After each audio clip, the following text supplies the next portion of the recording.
everyone who has ever worked with John, you know about his work ethic and his commitment to the residents of Brigantine. He, along with his predecessor, have done such an incredible job at Public Works. We've, over the years, asked him to do much, much more with less, and they have never said no, and have always risen to the occasion. And proclamation says it all, but in the aftermath of Superstorm Sandy, probably all of you will remember the mountain of debris that was staged at the golf course parking lot, and the amount of debris that was taken out of homes and removed from the streets, and sand and all of that. They just did an incredible job, and it's because of the leadership in the department and the commitment of the men and women who work there. So John, congratulations, and look forward to you continuing to serve the residents of Brigantine for a long time. Okay, at this point, I'd like to move some things around on the agenda, and I know we have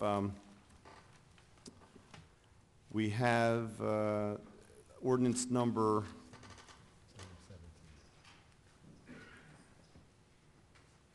it's actually item 17 is 2014-78, authorizing the permit extension over the development restriction line at 408 30th Street.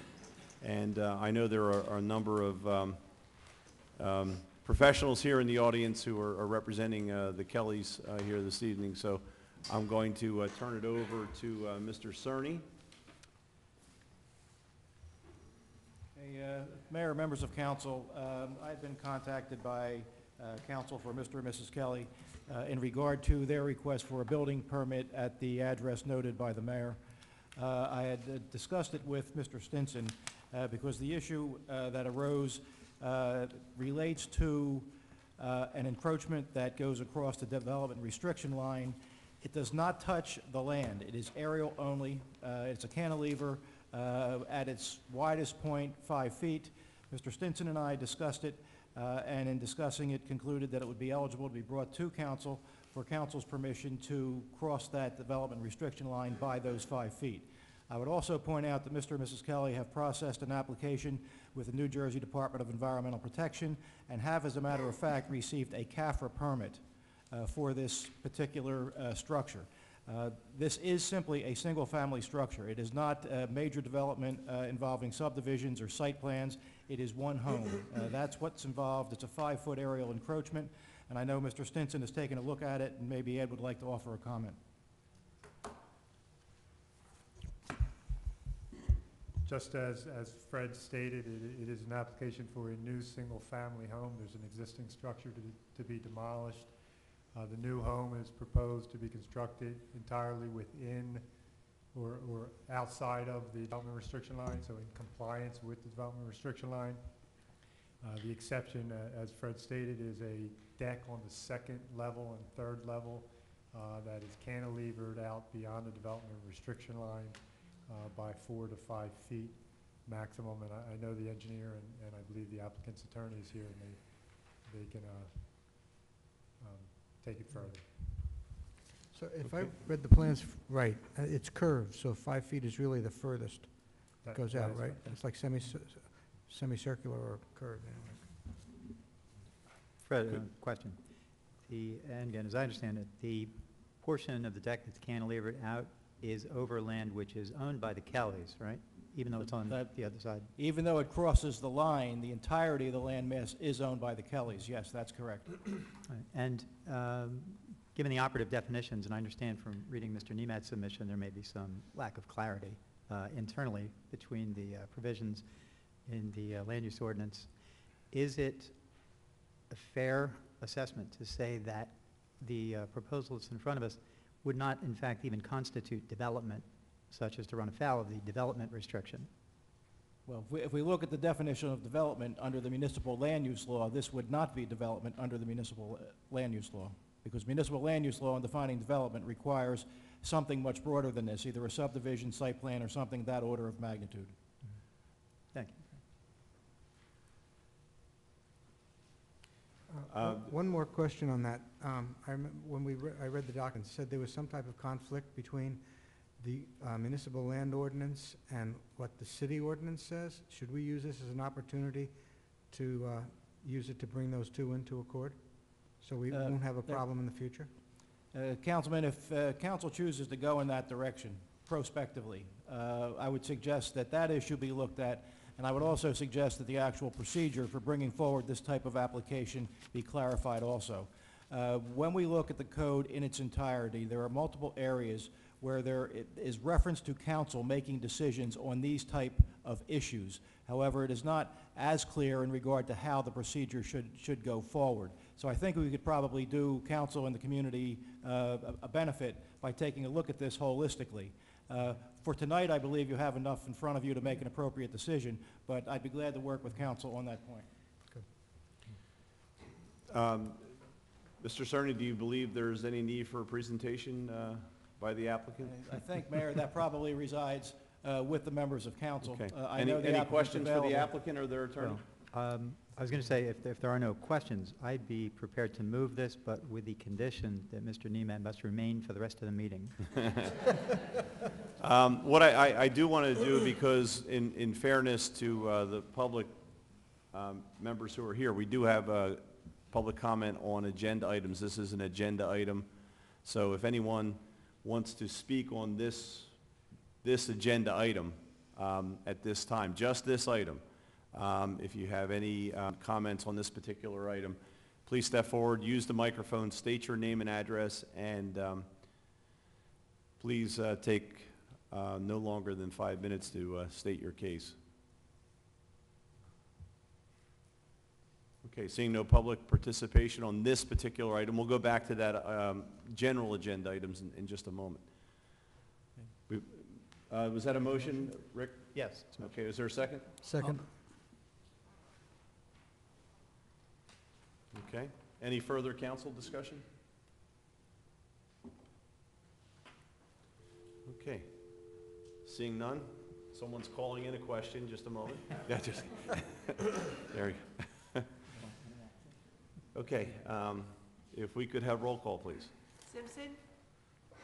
I'm going to have to abstain. Mr. Niemann's firm represents me, so I'm abstaining. McClay? Yes. Picardi? Yes. DeLucre? Yes. Palella? Yes. Kern? Yes. Mayor Gunther? I am going to have to abstain as well. Mr. Niemann's firm represents my school district where I work. Motion carried.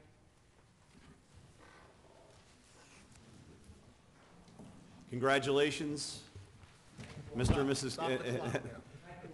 Congratulations, and look forward to seeing your new home.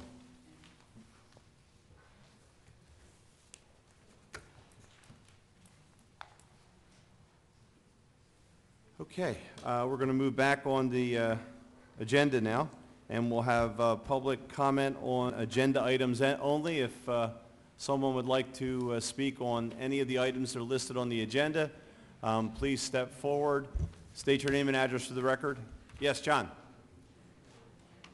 If you'd use the microphone, thank you. John Pucci, 100 Sheridan Square. Good evening, Mayor and members of council. I'm here tonight officially representing Brigantine VFW Post 6964 and also as a member of the American Legion in reference to item 11 on the agenda, specifically the introduction of the beach fee ordinance to make a change to allow veterans free access to our beaches. Back November 15th, 1973, the day I went in the military, one of the last things that I did was actually walk these specific beaches, knowing what I was defending in the service, and also the right to have these meetings tonight in this building. So again, we acknowledge your consideration and allowing the veterans to have free access to the beautiful Brigantine beaches. Thank you very much. Thank you, John. Thank you for your service. Mrs. Phillips?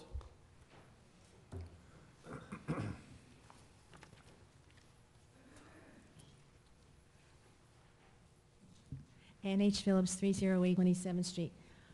Comment on item number 8 concerning the update report for the strategic planning grant And one item listed on the agenda concerns, just get the exact wording here, design standards and environmental design of the bayfront. And that's what caught my eye, because we all know that most of the damage done by Sandy was done by water from the bay. So I'm just wondering if there's any inclusion in that item concerning bulkheads. So that's There my is, question. and I'm sure Mr. Rotella will go through all that as he does the presentation. Okay, good, thank you. Thank you, Ms. Phillips. Vince?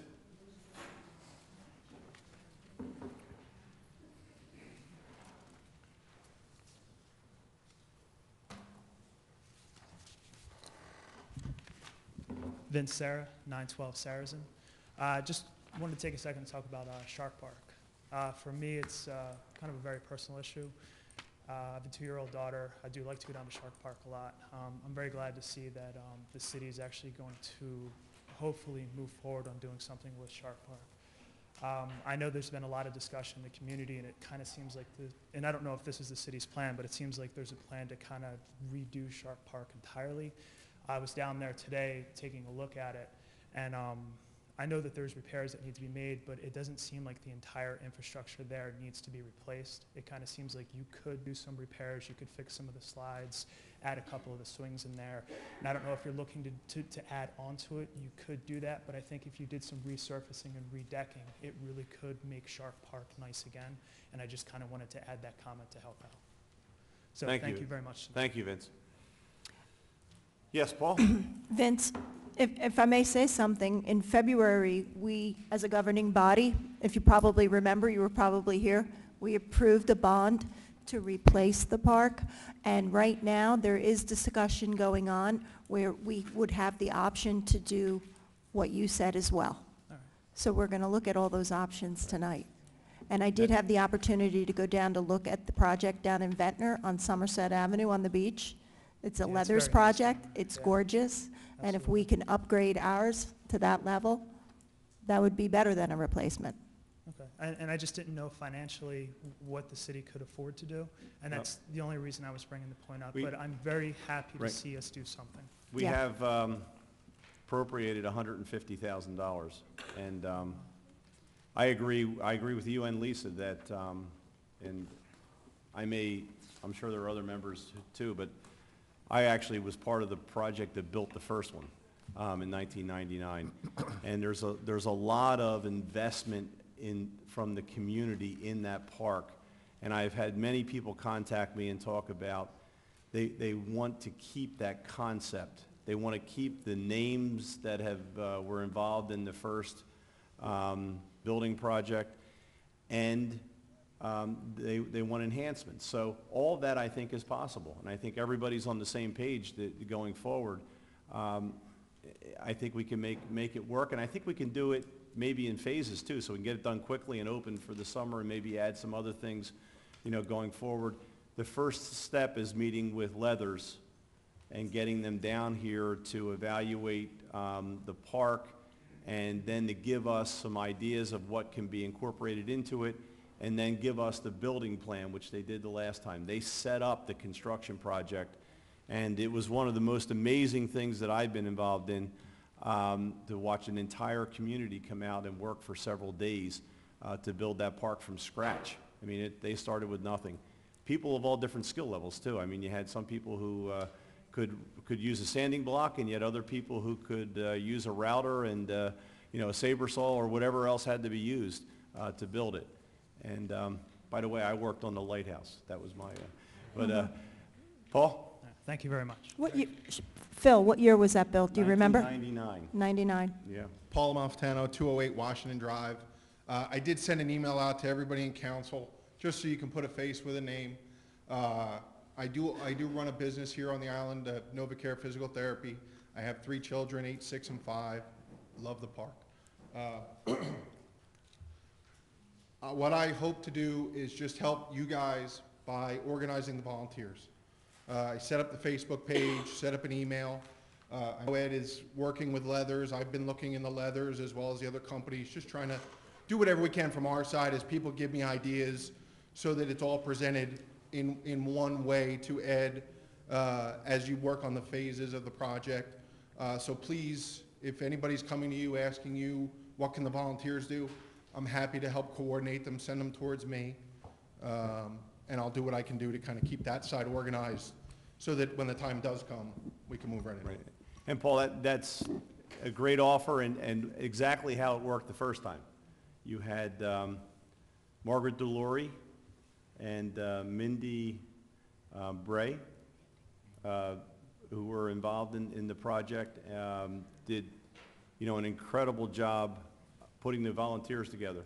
And I've had a few people already say they want to take a more active role, and I've just been kind of saying, I wanted to keep everything off of you guys. Yep. As soon as we know what those roles will be, there are already people lining up to help, so if this can move forward tonight, that'd be awesome. Great. Thanks, Paul. I'd just like to make a comment. Jim Mugen did contact Paul after the emails. What we have on the agenda for the Recreation Commission, which is, I believe, the 28th, is to have Paul meet with the Recreation Commission so we can really consolidate all the people that are interested in being volunteers. In fact, Angela Reynolds and Amy Snyder met with myself and Jim Mugen recently with the same type of objective. So, at this point, we all think it's a good idea. We're just trying to centralize it a little bit to get the information together. Right. And Johnny has been working very hard on this project, getting the pricing and so forth. So Johnny's probably the main contact person for the Shark Park at this point. Okay. I think that the key is to move it at this point as quickly as we can. I think Shark Park, getting that fixed and completely restored, and then also restoring some of our other areas, we need to send the message that we're recovering quickly and things are back in shape, I think, for our residents and visitors. And we have a couple of public buildings too that we need to finish. Any other? Yes, Norm, come on.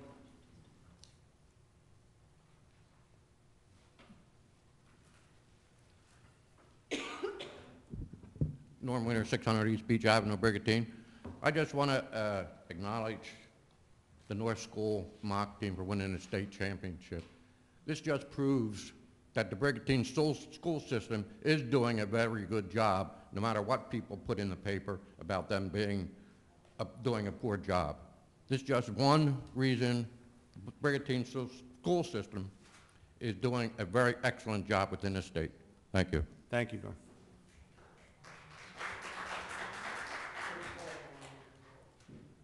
Okay, anyone else want to comment on agenda items? Okay, I'm going to close the public portion at this time, and we're going to have our an update from Jim Rotella, who is our consultant on the status of the strategic planning grant.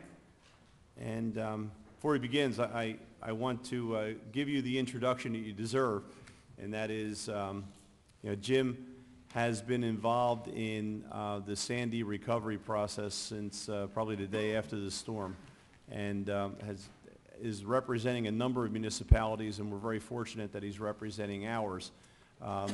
He has been an invaluable resource working with us on the FEMA maps as well as all the Sandy recovery reimbursements that we have been able to acquire so far.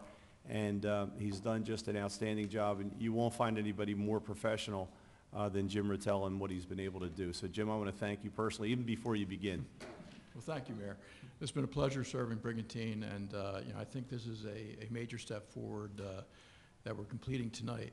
One of the very good things that the state did was they allocated $5 million towards planning for communities that had over $1 million in rateable loss after Sandy.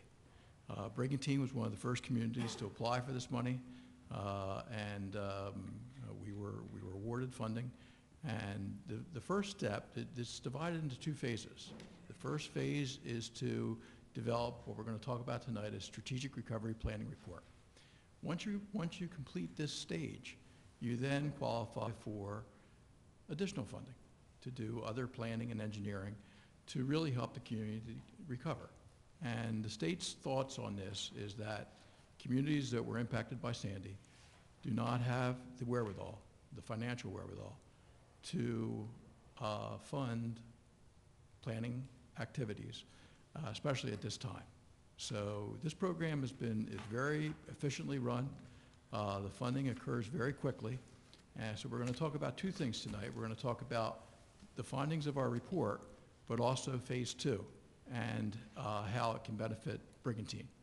I'm going to, if I may, I'm going to take this over here so that I might not be able to.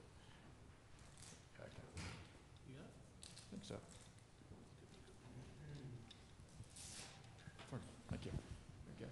So that I can also use the PowerPoint. Basically, just to start, back in November, City Council authorized an application for this grant to do the strategic plan. Over the last 5 months, we've met with a steering committee that consisted of the mayor, consisted of members of council, members of the planning board, all of your professional staff from the city manager, on the city engineer, public works director, and other professionals. And the Chamber of Commerce was involved. Obviously, the planning board was involved. So it was really very inclusive. And we've had a number of meetings, both with the steering committee, with the planning board, and throughout the course of this, we had meetings with DEP, the Army Corps of Engineers, DCA, the U.S. Department of Interior, and others. So this has really been a compilation of work with a lot of folks. First, and I'll try to go through this quickly. You have copies of the report. Certainly, we can go into it with detail, but I just want to give you the 10,000-foot view of what this report includes. First, just to go over, and I apologize for my back, just to go over the goals. Basically, the report is designed to determine how Brigantine can rebound from the storm, how to increase resiliency of infrastructure and buildings, how to protect neighborhoods from disaster, how to increase economic development. And all the communities that were impacted by Sandy, the businesses have been impacted. And so that's a major focus. How to decrease insurance liability into the future, which is going to be a major issue for all coastal communities, and an implementation plan and funding suggestions. I mentioned the steering committee and the planning board met a number of times, in addition to many federal and state program leaders, just to get input from everyone. This is just a quick summary of the impacts of Superstorm Sandy on Brigantine. I'm sure you're well aware of most of these. Over $11 million in rateable loss immediately within 4 months of the storm. 263 substantially damaged homes, and that number continues to increase. We still find that people are coming in all the communities and realizing that their homes were damaged much more than they expected. So that number continues to increase. 1,900 flood claims filed in the city. This is as of it's as of about September of this year. $14 million in claims. This is just through FEMA. The average claim was about $8,000, and 133 SBA loans of about $7 million.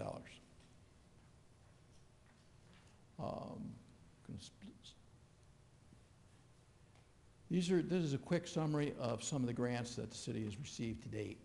Almost $2.7 million in public assistance. FEMA hazard mitigation funds, about $350,000 for generators for this building, 2 generators for both the police and fire operations as well as the offices. Allocated $5 million for home elevation. Now that money has not been given out, but it's been allocated. $15 million for the REAM program, $3 million for resettlement grants. Of those last 3, the resettlement grants have been distributed. One important thing, and we just point this out because the public doesn't really always know that everything that's available. In addition to the REAM program, which a number of homes in Brigantine will be able to take advantage of, in many cases, that $150,000 is not enough to do the entire project. So there's a separate nonprofit fund through the New Jersey Community Capital Group that provides money from Red Cross, money from the Sandy Relief Fund, an additional $30,000 for homeowners. So it's just something to be aware of.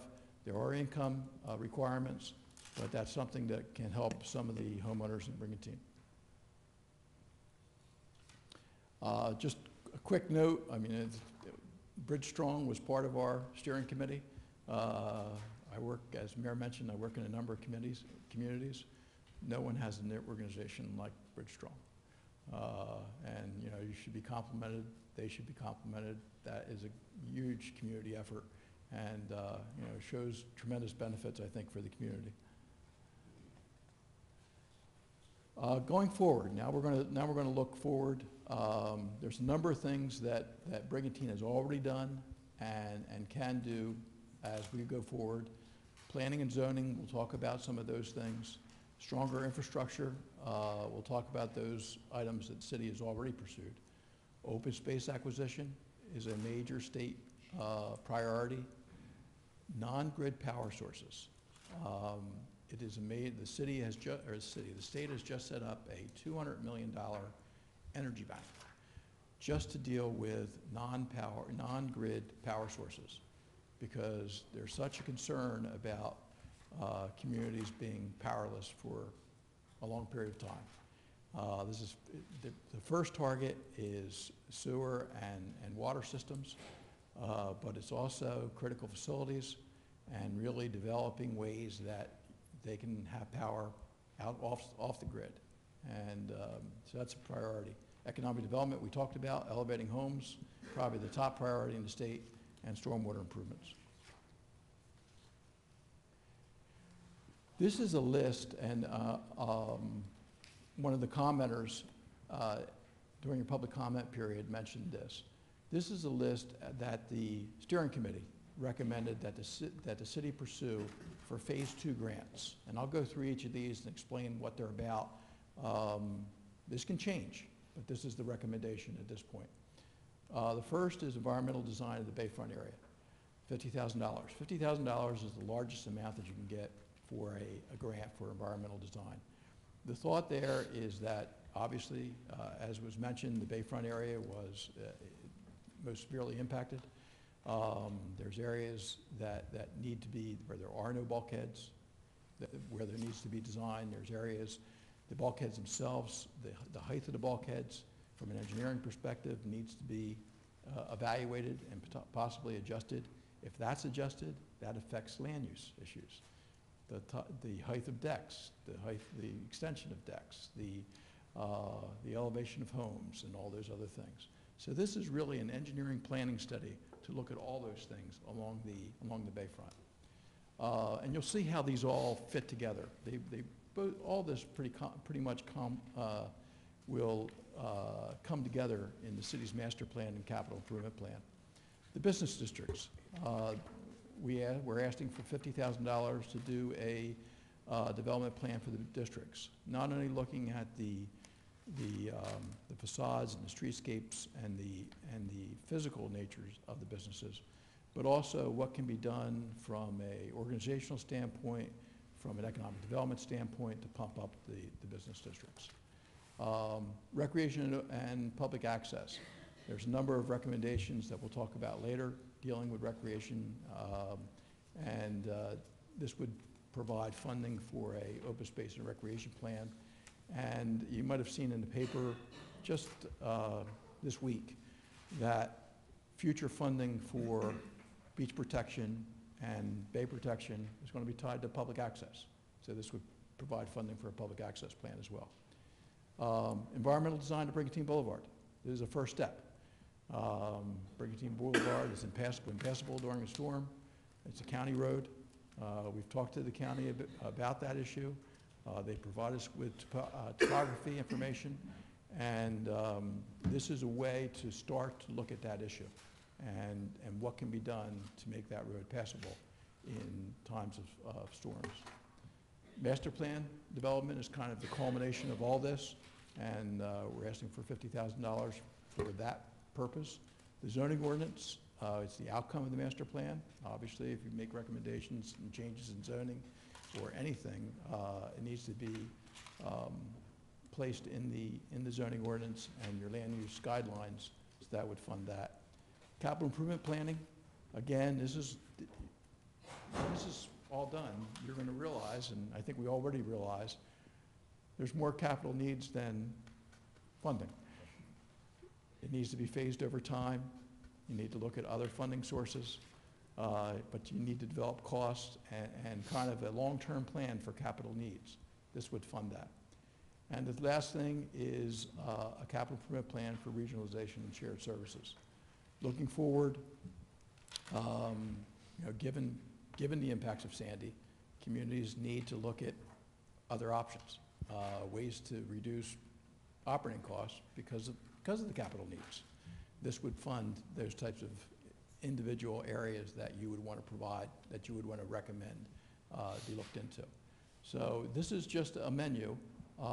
It's $340,000 of funding. I can tell you that 2 communities in Atlantic County have already been granted this funding at relatively same level. So we're not asking for something that others haven't asked for. And it's a way to move forward. The city would, as part of your actions today, there's a resolution that would recommend that we apply for this funding. That would go to DCA. DCA makes a very quick determination. They review the report you have in front of you. They make a very quick determination. And then, from there, council moves forward. So it's a way to move forward on a number of very important issues.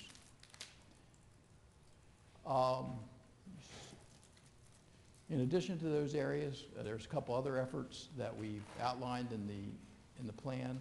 An energy savings improvement plan, which I won't go into a lot of detail on. We could talk a long time about that, but it's basically a way that the school district and the municipality could do energy improvements and possibly fund non-grid improvements without using tax dollars. And another major initiative is doing a study of the north end of the island to determine whether additional groins could be included in the 50-year plan with the Army Corps of Engineers. This is just a quick list of the environmental infrastructure trust applications that the city has already made. Those applications were made on March 1st. They're being reviewed now from a permitting standpoint. One thing that I wanted to say about this, the process for the trust is they go through the permitting process, they approve the projects, they have over $1 billion in funding, and so in all likelihood, most projects that can be permitted will be funded. The funding will be available probably around mid next year, mid-2015. If there are projects on this list that the city, A, can permit quickly, and 2, wants to expedite, they do provide interim funding at very low interest rates to move projects forward, especially Sandy projects, because they realize that there's critical needs that communities have, and they can't always wait for the infrastructure trust process. So I'm telling you that. It's not something we have to decide tonight, but think about it. If there are projects that are on the list that we've applied for and that you want to expedite, then now would be the time to prioritize those and start to talk about interim financing.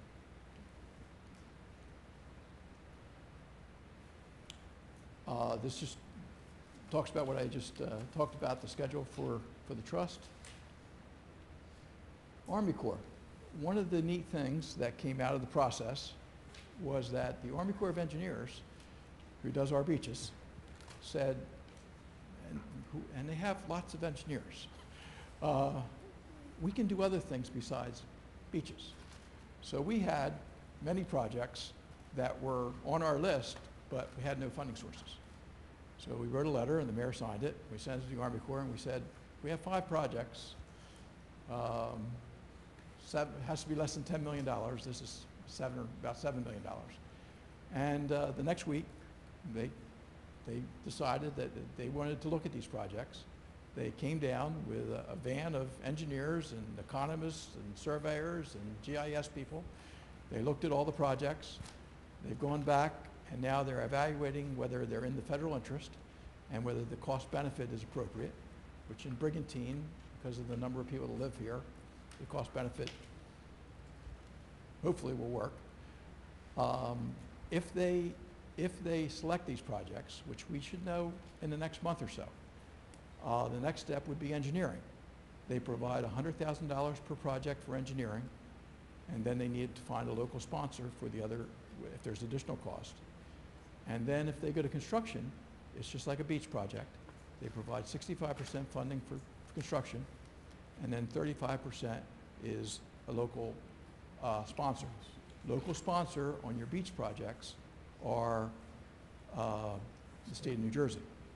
The state of New Jersey, of the 35%, the state of New Jersey pays 75%, leaving the municipality with 25%. So your total cost, ideally, would be about 9% of the project cost. So we're working with the Corps. Ed and I have met with them a number of times. They continue to ask for information. We continue to provide information to them. This is one of the benefits of Brigantine being proactive. You've been pushing, and hopefully this will turn out to be a way to finance projects that otherwise would not have been built. Jim, quick question. Who would prioritize those projects? Would it be the Army Corps or would it be us? No, it would be the city. It would be the city. Hopefully they'll all be found to be in the federal interest. That's the first step. But yes, then from there. Jim, when Yes. when would we be likely to start to hear back from the Army Corps? I've talked to them as recently as this week because of this meeting, and they said that they have completed their analysis. They've sent it to a higher level for review, and once they get their director's direction, they can share it with us. So they said about 4 weeks. So we'll certainly keep you posted. Okay. A couple other outside funding sources that we've tried to tap. Another one is, it shouldn't say New Jersey, it's United States Department of Interior. We've asked them for funding for the backpassing project, which Stockton worked with the city on, and also a living shoreline along the bay, which is really kind of breakwaters along the Bay Area, which is a technology that probably would have never been approved in New Jersey until after Sandy. Now it's something that everyone wants to provide more protection, and that's an option. These breakwaters, as I understand it, could be really important for areas that don't have bulkheads because they slow down the velocity of the water? Yes. Yes, definitely. And even areas with bulkheads. But it's outside the property line, Yes. so we can do it apart from requiring people to put in bulkheads. Right. Yeah. We talked about elevating Brigantine Avenue and what steps are being taken there. The third item, elevating homes. Obviously, homeowners have made application for various programs through the state. There are other programs that will be coming forward. There are programs only for severe repetitive loss properties, which Brigantine has 13 or 14. There's another program just for repetitive loss properties, which you have about 140. Those programs are offered through FEMA. They're usually offered sometime in the summer. They're not offered every year. It's a national competition. We have talked to the New Jersey OEM, Office of Emergency Management, about this. They know Brigantine is interested. And as soon as they get information on these programs, we'll share them with you. Basically, if homeowners are interested, they have to provide information, cost information, and elevation certificate. And the city actually, homeowners cannot make application for these funds. The city would have to sponsor the application in those cases. Should we be gathering information on that at this point? We have or it, wait? actually. Yeah, We have it. We have about 1,000 people who want to raise. But, I mean, would they have the costs as well as the? So you Well, have the interest. Every home that was substantially damaged, Mhm. and you're one of the few communities that have done this, your building department did this. They already have a cost estimate on file, and they have a certificate on file, which is great. So a lot of information's already been collected. But has it been bundled so it can go out quick? Well, the next step, and we have to wait for the guidelines, that information has to be, there's a cost-benefit analysis that has to be done for each property. So we're kind of waiting to see what that step is, and then we can put it together. And Jim, along with that, you have, you know the number of homes that have been substantially damaged, and then you have the other homes that have had significant damage. But you have about 1,000, when we did that survey, you have 1,000 approximately people who said they wanted to elevate their homes. So and that's one of the applications you're making. Now, of course, that's a huge number to try and accommodate, but that number's out there. Oh, yeah, most definitely. Yeah, and as flood insurance becomes a reality, that is going to become more pressing. And is this available to secondary homeowners as well, correct? No. No? Just primary. Yeah. No income restrictions, but just primary. Yeah. Any home that has had repeated flooding? Severe repetitive loss is, it's in the report, but I think it's 4 occurrences of more than $5,000 over a 10-year period. Repetitive loss is 2 occurrences over the last 10 years. And those properties are actually been defined by FEMA. And we get a list, we get an Excel spreadsheet from FEMA that has all those names on it. So it's defined. And that's where they target their, obviously, because they're the most at risk. From a FEMA standpoint, they're paying for flood insurance. They're where most of the premiums go. So could these be people who have applied for RREM or HMGP and have not been funded, possibly could be funded under this? Yes. Yeah. It's just another option. Jim, one question about Brigantine Boulevard. I know the first grant, we're going through the New Jersey Infrastructure Trust. The first grant? First? No, actually, it's the planning grant. Okay, the $50,000. planning grant. Yes. The funds for that, would that go directly through the Department of Interior, or would that go through the Infrastructure Trust Fund? For Brigantine Boulevard? Yes. I'm sorry.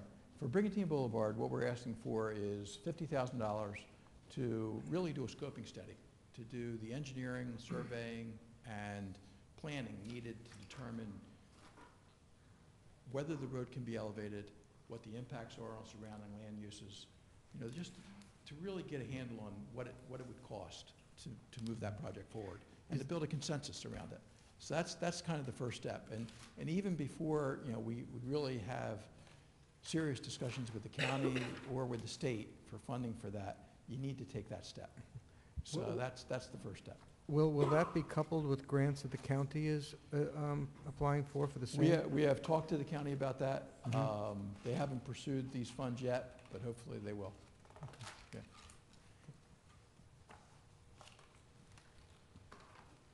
Okay, just real quick, Blue Acres and Green Acres, there is a lot of attention to buying properties, especially in areas that are built out for stormwater reasons and to reduce densities. There's a couple properties that have already been applied for Blue Acres in Brigantine. One is on the base of Brigantine Boulevard, the bridge on the west side as you're coming in. It's actually Atlantic City, but that's Atlantic City. Yeah. That's all right. That's right. we're buying theirs. Well, the homeowner made that Exactly. decision, but it has more impact on Brigantine than it does Atlantic City. But would that preclude us from acquiring that land as Blue Acres? We haven't gotten approval. They made the application. Atlantic City did. The property owner Oh, did, okay. yes. And the second was the property owner of the Cumberland Farms made application as well. And the city, as you know, the city's already received the Green Acres grant for that parcel, for a portion of the acquisition.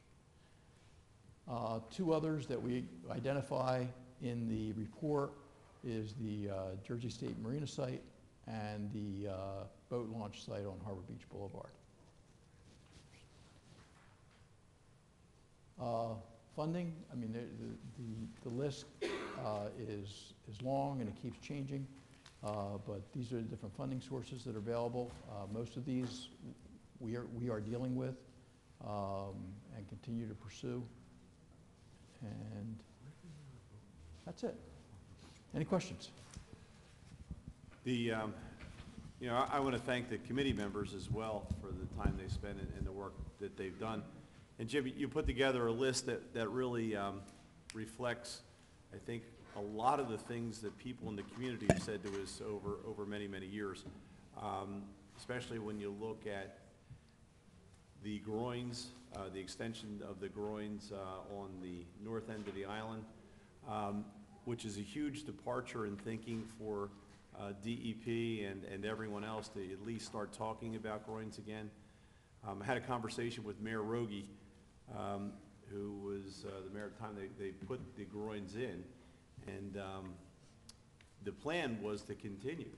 Unfortunately, funding dried up and they did not, and that's where we see the most severe erosion on the island is you know, from Roosevelt Boulevard north. But the other areas that we have to do, and I think that you've talked about the priorities or things that we can get done quickly, the pumping stations, the boat ramp areas that flood, you know, even on moderate tides, and those street end bulkheads would make a huge impact right away. The north, the 14th Street bulkhead, you know, I saw the wave action down there during that storm, and was amazed by the fact that that homeowner didn't have more damage than they actually did. So I think you've really captured a lot of what needs to be done, and it reflects probably the comments all of us have heard from the residents and people who have lived here. These are the things that need to be accomplished as quickly as possible to do what we can to mitigate the flooding. Right. And it really, I mean, it really strengthens the city's position by having, you know, your engineers have put together cost estimates. They're not just concepts. There's cost estimates. They've been thought out. You're making all the first steps. You're doing the engineering. That means a lot because along the way, the projects in other communities that are only concepts, they don't carry the weight of day. Yeah, they want, yeah, as you know, the state has to spend this money very quickly. There's been a lot of drag on getting it out, but once it gets out, it has to be spent quickly, and they're dealing with a set of rules that they've never dealt with before. And you know, so they're looking for projects that can be implemented very quickly, on time, on schedule, and they look for towns that are credible, and towns with professionals that are credible, and you know, towns that can get things done. And I think Brigantine has demonstrated that, which is, I think, very much in your favor. Phil, are the original plans still around, how far they intended to extend the groins? And could that be worked into this? Possibly. I can tell you that the historian of beach, and Ed and I have seen some of Stu Farrell has all kinds of photos and data that dates back, you know, into the 30s and 40s, I would think. So I don't know if that still exists or not. Someone could crawl around the attic maybe and see if it's upstairs. Ed, I don't know if you've ever seen it. No, I've never seen the original or the plan for the groins that came in along our beachfront. I know right now the Army Corps is managing the north end of our beach, actually all the way down to 16th or 17th Street. And that is based on a study that they performed in the late 1990s. But then they were theoretically against groins, right? That's exactly right. Yeah. So that study that they did in the late 1990s, that the first step in the study is acknowledging the problem. Second step is coming up with different alternatives. Third step is doing a cost-benefit analysis for each of those alternatives. So they considered as an alternative the installation of groins along the north end. However, and I believe it is because of the movement at the time, or the position of the Army Corps at the time was against the groins. Well, they anticipated in this study the installation of, I believe, 6 groins north of Roosevelt Boulevard at, a significant fee, which through the construction of the groins at a level where the cost-benefit analysis failed. In fact, it has to have a positive, for federal funding, it has to have a positive cost-benefit analysis. So even in the review of doing a combination of the groins with the beach fill, it failed with that number of groins. Our position has been, and was at the time, and continues to be, I don't think you need 6 groins north of Roosevelt Boulevard. Our groins, as they exist now, are every 6 blocks. Even if you were to shorten it to every 5 blocks north of Roosevelt, you would have 3 groins, and that would take you to the north end of the seawall. So that has been our position, but the way Army Corps tells us we have to proceed, since there is a study, there is then an authorization, a federal authorization that funded this beach fill and continues to fund for the agreement, the 50 years of the agreement, is we need to produce a study that in essence follows the same, is the same type of study that the Army Corps did in the late 90s, but do a study that will demonstrate that the installation of 1, 2, 3 groins with a combination of less frequent beach fills, possibly the back passing operation, all of that has a higher cost benefit in it, at the end than the current plan. And if we can produce a study that demonstrates that, we're not out of the woods yet, because then the Army Corps has to take that and has to take that up the chain, and they have to then get Congress to reauthorize the whole project. So, but that's our plan. That's what Avalon's doing, and what we have said in the past is, let's let Avalon get a little further down the road. They've already commissioned the study. They're already going through that study. I think, in fact, they've had a draft of that study. Yes. And we want to see how the Army Corps receives it and what kind of legs that gets before we go through. But they have already created the path for us to follow. We have spoken with their engineer who put together the RFP for the marine engineering firm that did the study. And the manager and we have all talked that let's see where that goes. And if it goes in the direction that we all hope it will, then we follow right behind it. And in fact, you have passed an ordinance that funded the last beach fill that also provides funding for that study. One last point, there is a map that we have that's too big to put on the tables here that shows every substantially damaged home, every damaged home in the city. And it's, we have it on, it's CAD, we have it on disk, your staff will have it, it can be modified. It's just a great planning tool, and it's just very helpful. And finally, the resolution that deals with the planning money, one of the reasons that we move through this process quickly is that the money is available on a first-come, first-served basis. Your report has been shared with DCA already. They know it's coming. They know that we're meeting here tonight to talk about it, and they're ready to review it and act on your request for additional funds. But just don't wait too long, because the money how long is it to get in the presentation form to get to them? How far away from that? You have it. It's ready to go. We have it. Everything's done. Are you looking tonight for a if you could act tonight, a that would be resolution wonderful. to move forward? Yes. Yes. Okay. Jim, I do have a question. Yes. First, I want to thank you for your report. I haven't had an opportunity to look at it yet, but I'm sure it's extremely comprehensive. I was part of the planning board committee that met with you. So thank you for hard work, and I'm sure this is going to pay off, and you do a great job.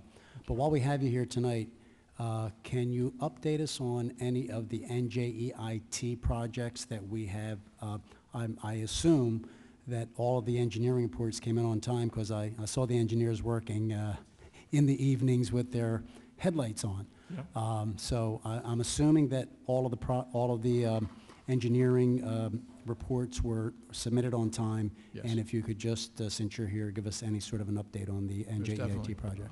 Jim, do you mind if I jump in? Go ahead. Just because this was our next agenda item, and the reason we put it on the agenda is Jim had said a little earlier in his presentation, when he was talking about the strategic planning grant, we do have an option to expedite the loan program from NJEIT, which might be something that's very important if you look down the projects. If we don't go that route, we would have to wait to mid-year in 2015 really start securing some of these funds. It's a mixture of loans and grant money. Expediting it will not interfere with the grant money that we receive. So when Jim's explaining the status of these different projects and going over the project again, think what projects you might want to expedite this year to start securing loan money. You're right, Councilman. Everything was submitted on time, which was great. That was it was a big effort, and it was great that you had a team of engineers that were putting this together, because it was a lot of work. And now it's going through the permitting process. DEP is doing a review. A number of permit applications are being submitted. And no projects can move forward to construction with this funding until all the permits are in place. So everything's being done to expedite things. But realize too that some of the projects require CAFR permits. And CAFR permits, no matter how fast we run, take 6 months, or something like that. So we have to keep that in mind. Nevertheless, as Jennifer mentioned, the trust does offer an interim financing, and they make it very attractive. Last year, interim financing was 4.5 basis points, so it was almost nothing. And they provide funding up front for a project to be built, and then it gets tucked into the financing middle part of next year. So it's really, from the community standpoint, it just flows into the final financing. And they're being very helpful to try to move these projects along. We would have to do an application, but really there's no sense in doing the application until we know that the project is permitted, because that's a key. But let's say that you have a couple projects that are permitted by August, September, October. You can do an interim financing. You can start the construction process. You'd have the funds to start the construction process and the bidding process, and you may be able to save 6 months on the project. So those projects just included the replacement of well 9, water well, which is a large project, many of the emergency generators for the water, sewer, and stormwater pumps, the South End flood control project, the pump station at Hackney Place, 34th Street, and Jenkins Parkway, pump station and floodgates at the boat ramp on 5th Street South, elevating 12th Street North and North Evans Boulevard, the golf course neighborhood improvements, and bulkheads at 9 street ends. So they're all outlined in your report, but they're the projects that we submitted for. They were significant, and the permitting comes first, but if the permitting is in place, we certainly move ahead. By moving ahead with interim financing, it doesn't jeopardize the grant portion that's provided. As you know, when we talked about before, they talk about an 18% grant portion of this funding, 57% zero interest loan, and then the rest is market rate loan, which is still very attractive. We're still lobbying for more grant money. So when the last plan went up, that was one of the comments that the mayor made to the state. That this program is great, but it would be great if it could be leveraged. Jim, are there any lobbying going on to see if they can accelerate the CAFR permits for Sandy-related stuff? The CAFR process there's public notice issues. it just, it takes It's what it Larrabin takes. sign. And Yeah, the unfortunately. other issue is the resources that are focusing at the state level. I guess that drove it home for me as I went to testify at Stockton about this very issue. Right. And it was so dominated by, and rightly so, by homeowners looking for funding for the RREM and the HMGP and all of those programs that they never even got to anyone speaking about the public portion. So Mhm. it's a hectic time, I'm sure, in all those agencies in Trenton right now trying to figure all this out. Yeah. And, I mean, to their credit, they are trying to coordinate the permitting. I mean, we've had a point person Yeah. contact us just for Brigantine saying, could we set up a meeting to just deal with all the permitting agencies? Absolutely. So they are trying to, to answer, they are trying to facilitate it, which is helpful. And the fact that you applied for trust money helps to expedite it, because you have another set of DEP folks that are reviewing this because of the financial application, which is helpful. So, I think we're doing everything we can to move it quickly. And you've done everything. I mean, the fact that you've applied, I think, makes the process move quickly. Great. Okay, so we're going to need a resolution to approve a resolution to submit, Jim, I guess, for the grant. I believe there's a resolution on the agenda.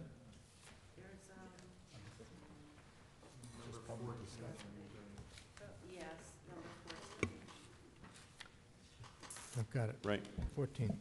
So why don't we do that now while it's fresh in everyone's mind?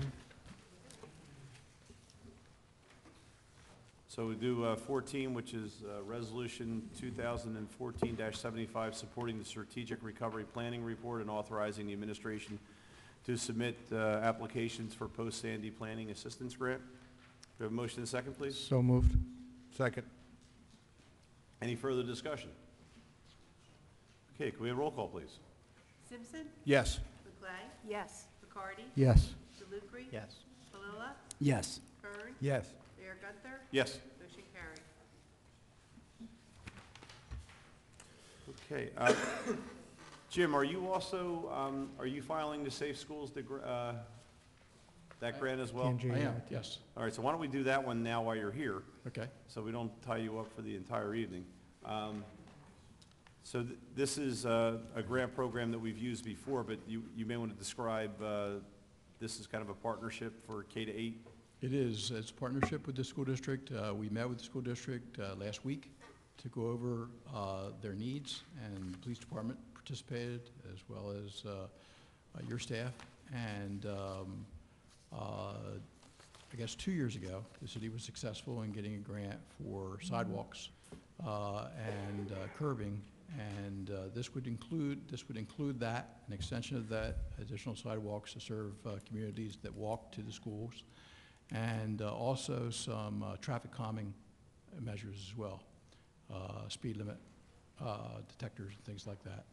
Were there other things that we talked about? Okay, those two things. And signage as well, yes. And the process is in order to,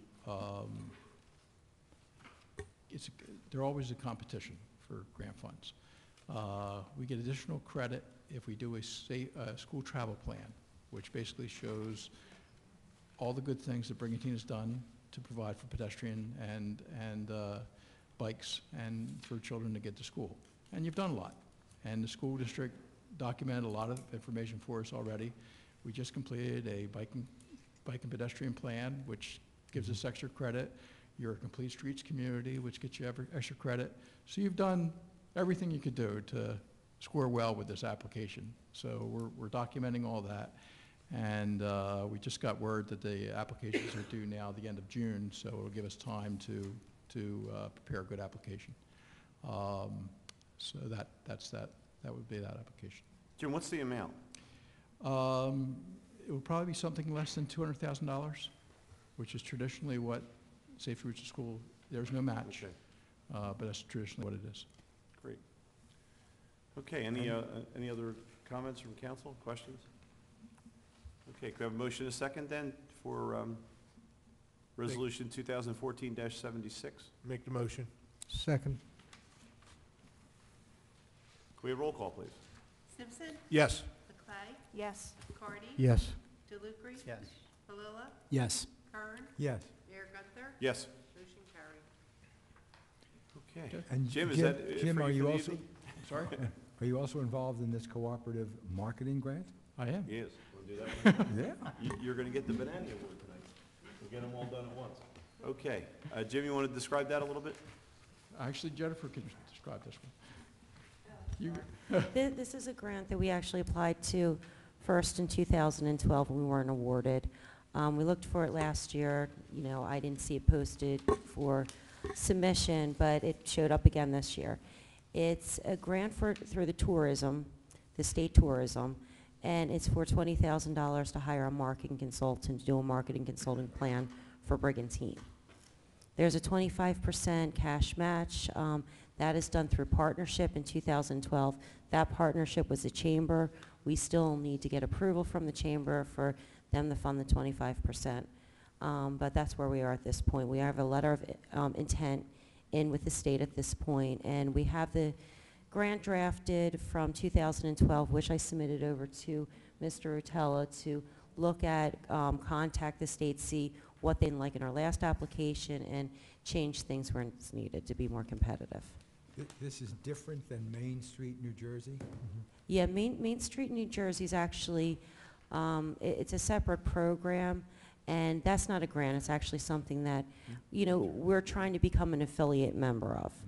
But they do provide grants to their main members, and they do provide some support. This is actually through New Jersey Tourism. I think it's called, you can look up visitnj.com, but really, and it'll take you to the SAGE system where we now put in all of our information for grants. So. Great.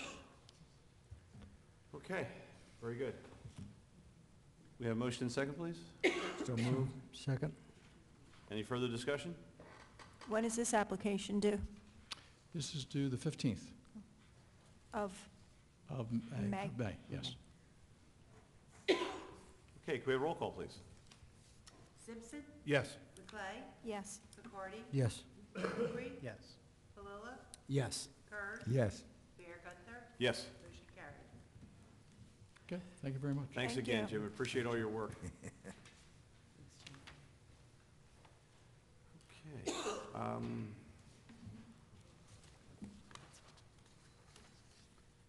We move to ordinance number 6 of 2014, the public hearing and adoption of vacating certain alleys and right-of-way, Block 102, Lot 2. Can we have a motion and a second, please? So moved. Second.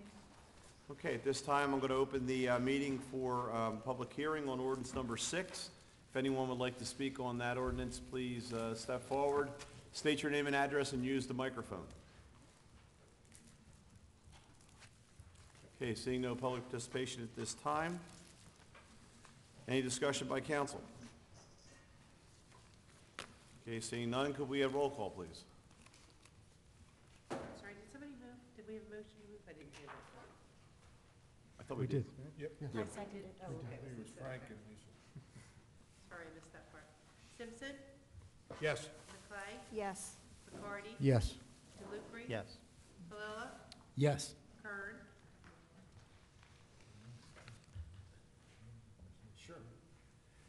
Fred, I see that one of the items in this is the exclusion for the Cable Television Act. Does that really give us access, give the city enough leeway in case the city wants to fix utilities and poles, et cetera? I mean, how inclusive is this Cable Television Act in Section 4? I think it begins with whether or not there's anything there to begin with. I mean, I'm not sure how far your question goes. Does it give the municipality the right to do? Suppose there's a subsurface line of some sort that the city wants to get access to, that we find it. We know that. I think historically, and Ed will correct me when I say something wrong here, I don't think there's anything in this particular alley. This is 50 foot by 10 foot. When this issue came to me, I couldn't find anybody who knew what it was or why it was even there. I mean, there are no recorded easements for it. It does not have its own block and lot. It is just a strip that, as I understand it, some time ago was reserved to the municipality with the intention of possibly running sewer lines there to service an individual home.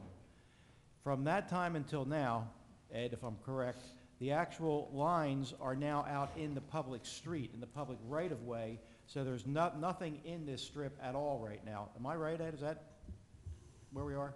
That is correct. It appears that when Island Development laid out the plans for the development of the island, they reserved this 10 by 50 right-of-way for potential utility service to an interior lot.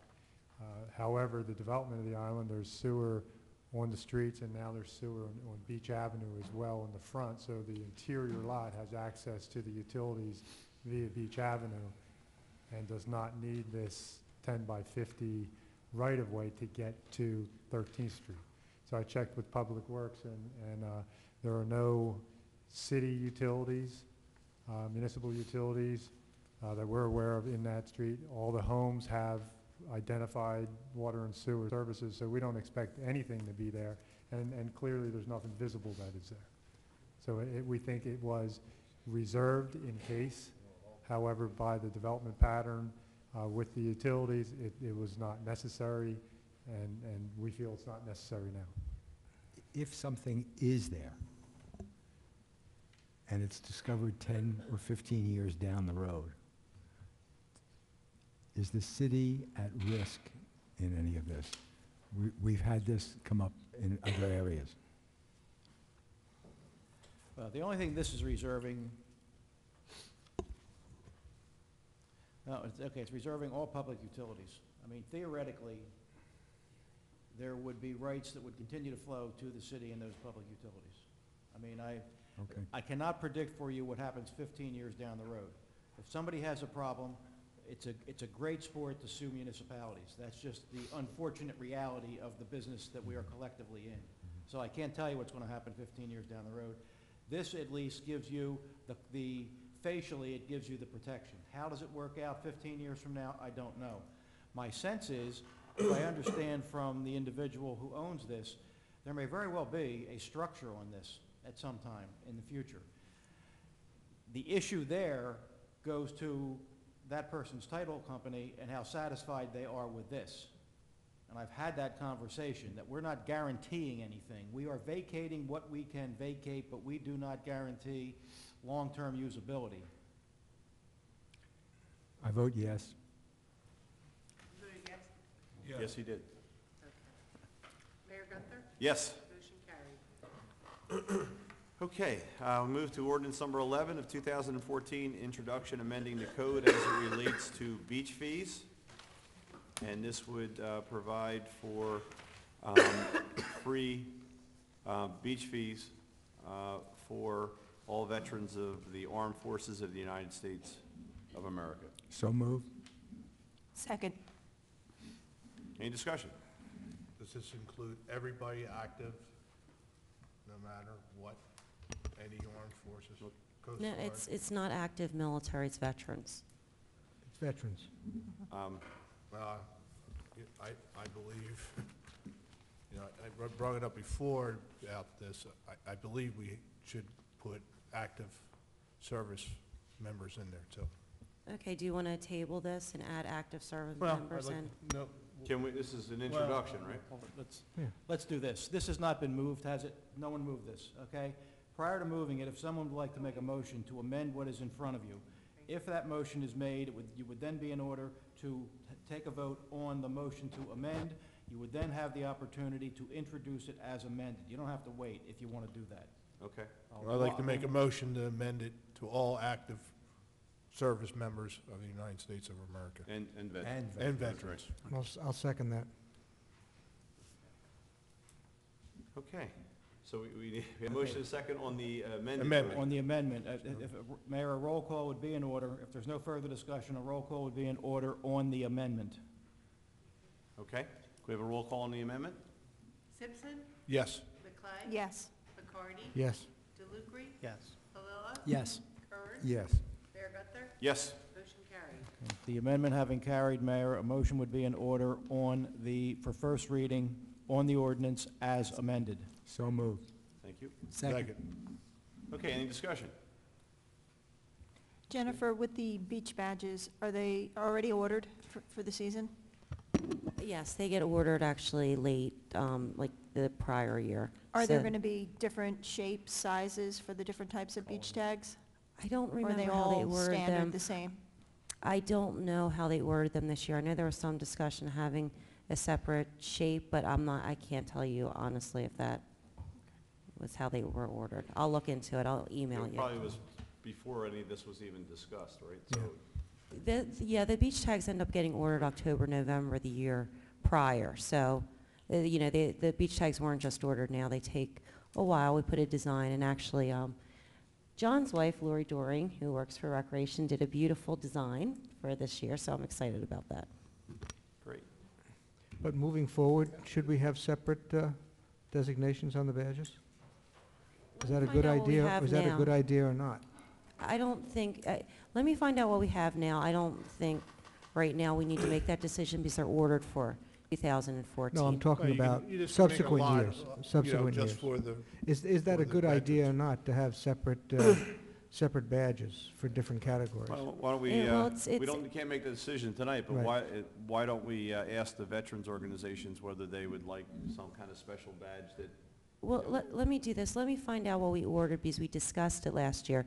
The downside to it is it costs more money, so that's what we were looking at that point. But I think what we wanted is something different at that point to show the free badges from the paid badges because anyone 65 or older already got free badges. But we were looking at pricing and design. We are also looking, instead of doing a different shape of the badge, to do a different color of the badge. But I don't remember what the outcome was that as far as the pricing goes. So let me find that out. I'll email it to you all, and then maybe at the next meeting we can make that decision. Is that? yeah, it may Is be that moved to okay? this, if you already have them ordered for this year, it may not. may Yeah, we already be might too have to late. just wait for next year, but any information would be great. Thank you. Great. where are we Okay. at? I want to Going to vote? thank Councilman Simpson for bringing this up and sponsoring it. We had a motion and a second, we had discussion, could we have, could we have roll call? Simpson. Yes. McLeod. Yes. McCarty. Yes. DeLucre. Yes. Palillo. Yes. Kern. Yes. Mayor Gunther. Yes. Motion carried. Okay. Resolution 2000 and, it's actually ordinance, Number rather. Number 8 of 2014, the installation of a handicap parking space at 216 3rd Street South. The motion second, please. So moved. Second. Any discussion? Seeing none, could we Wait a have? minute, wait a minute. Does the individual understand that this handicap spot, if another handicapped person parks in that, it's just not for them? Because we had that problem before. No, I agree. If we have a handicap spot on the street, anybody that qualifies for the handicap designation can use that spot. I didn't personally speak to this person. I believe Lieutenant Bennett had the correspondence. Dan, do you have any more information of what was actually spoken to the residents that I just like requested? to let those The people letter that's notify it, be notified. yeah. It's already on there. Jim Bennett has a letter attached in our packet which indicates that they were both made aware that it's a public spot. Okay. Very good. Okay, could we have roll call, please? Yes, Simpson. yes. McLeod. Yes. McCarty. Yes. DeLucre. Yes. Palillo. Yes. Kern. Yes. Mayor Gunther. Yes. Motion carried. Okay, resolution 2014-77 is award of contract for an ambulance.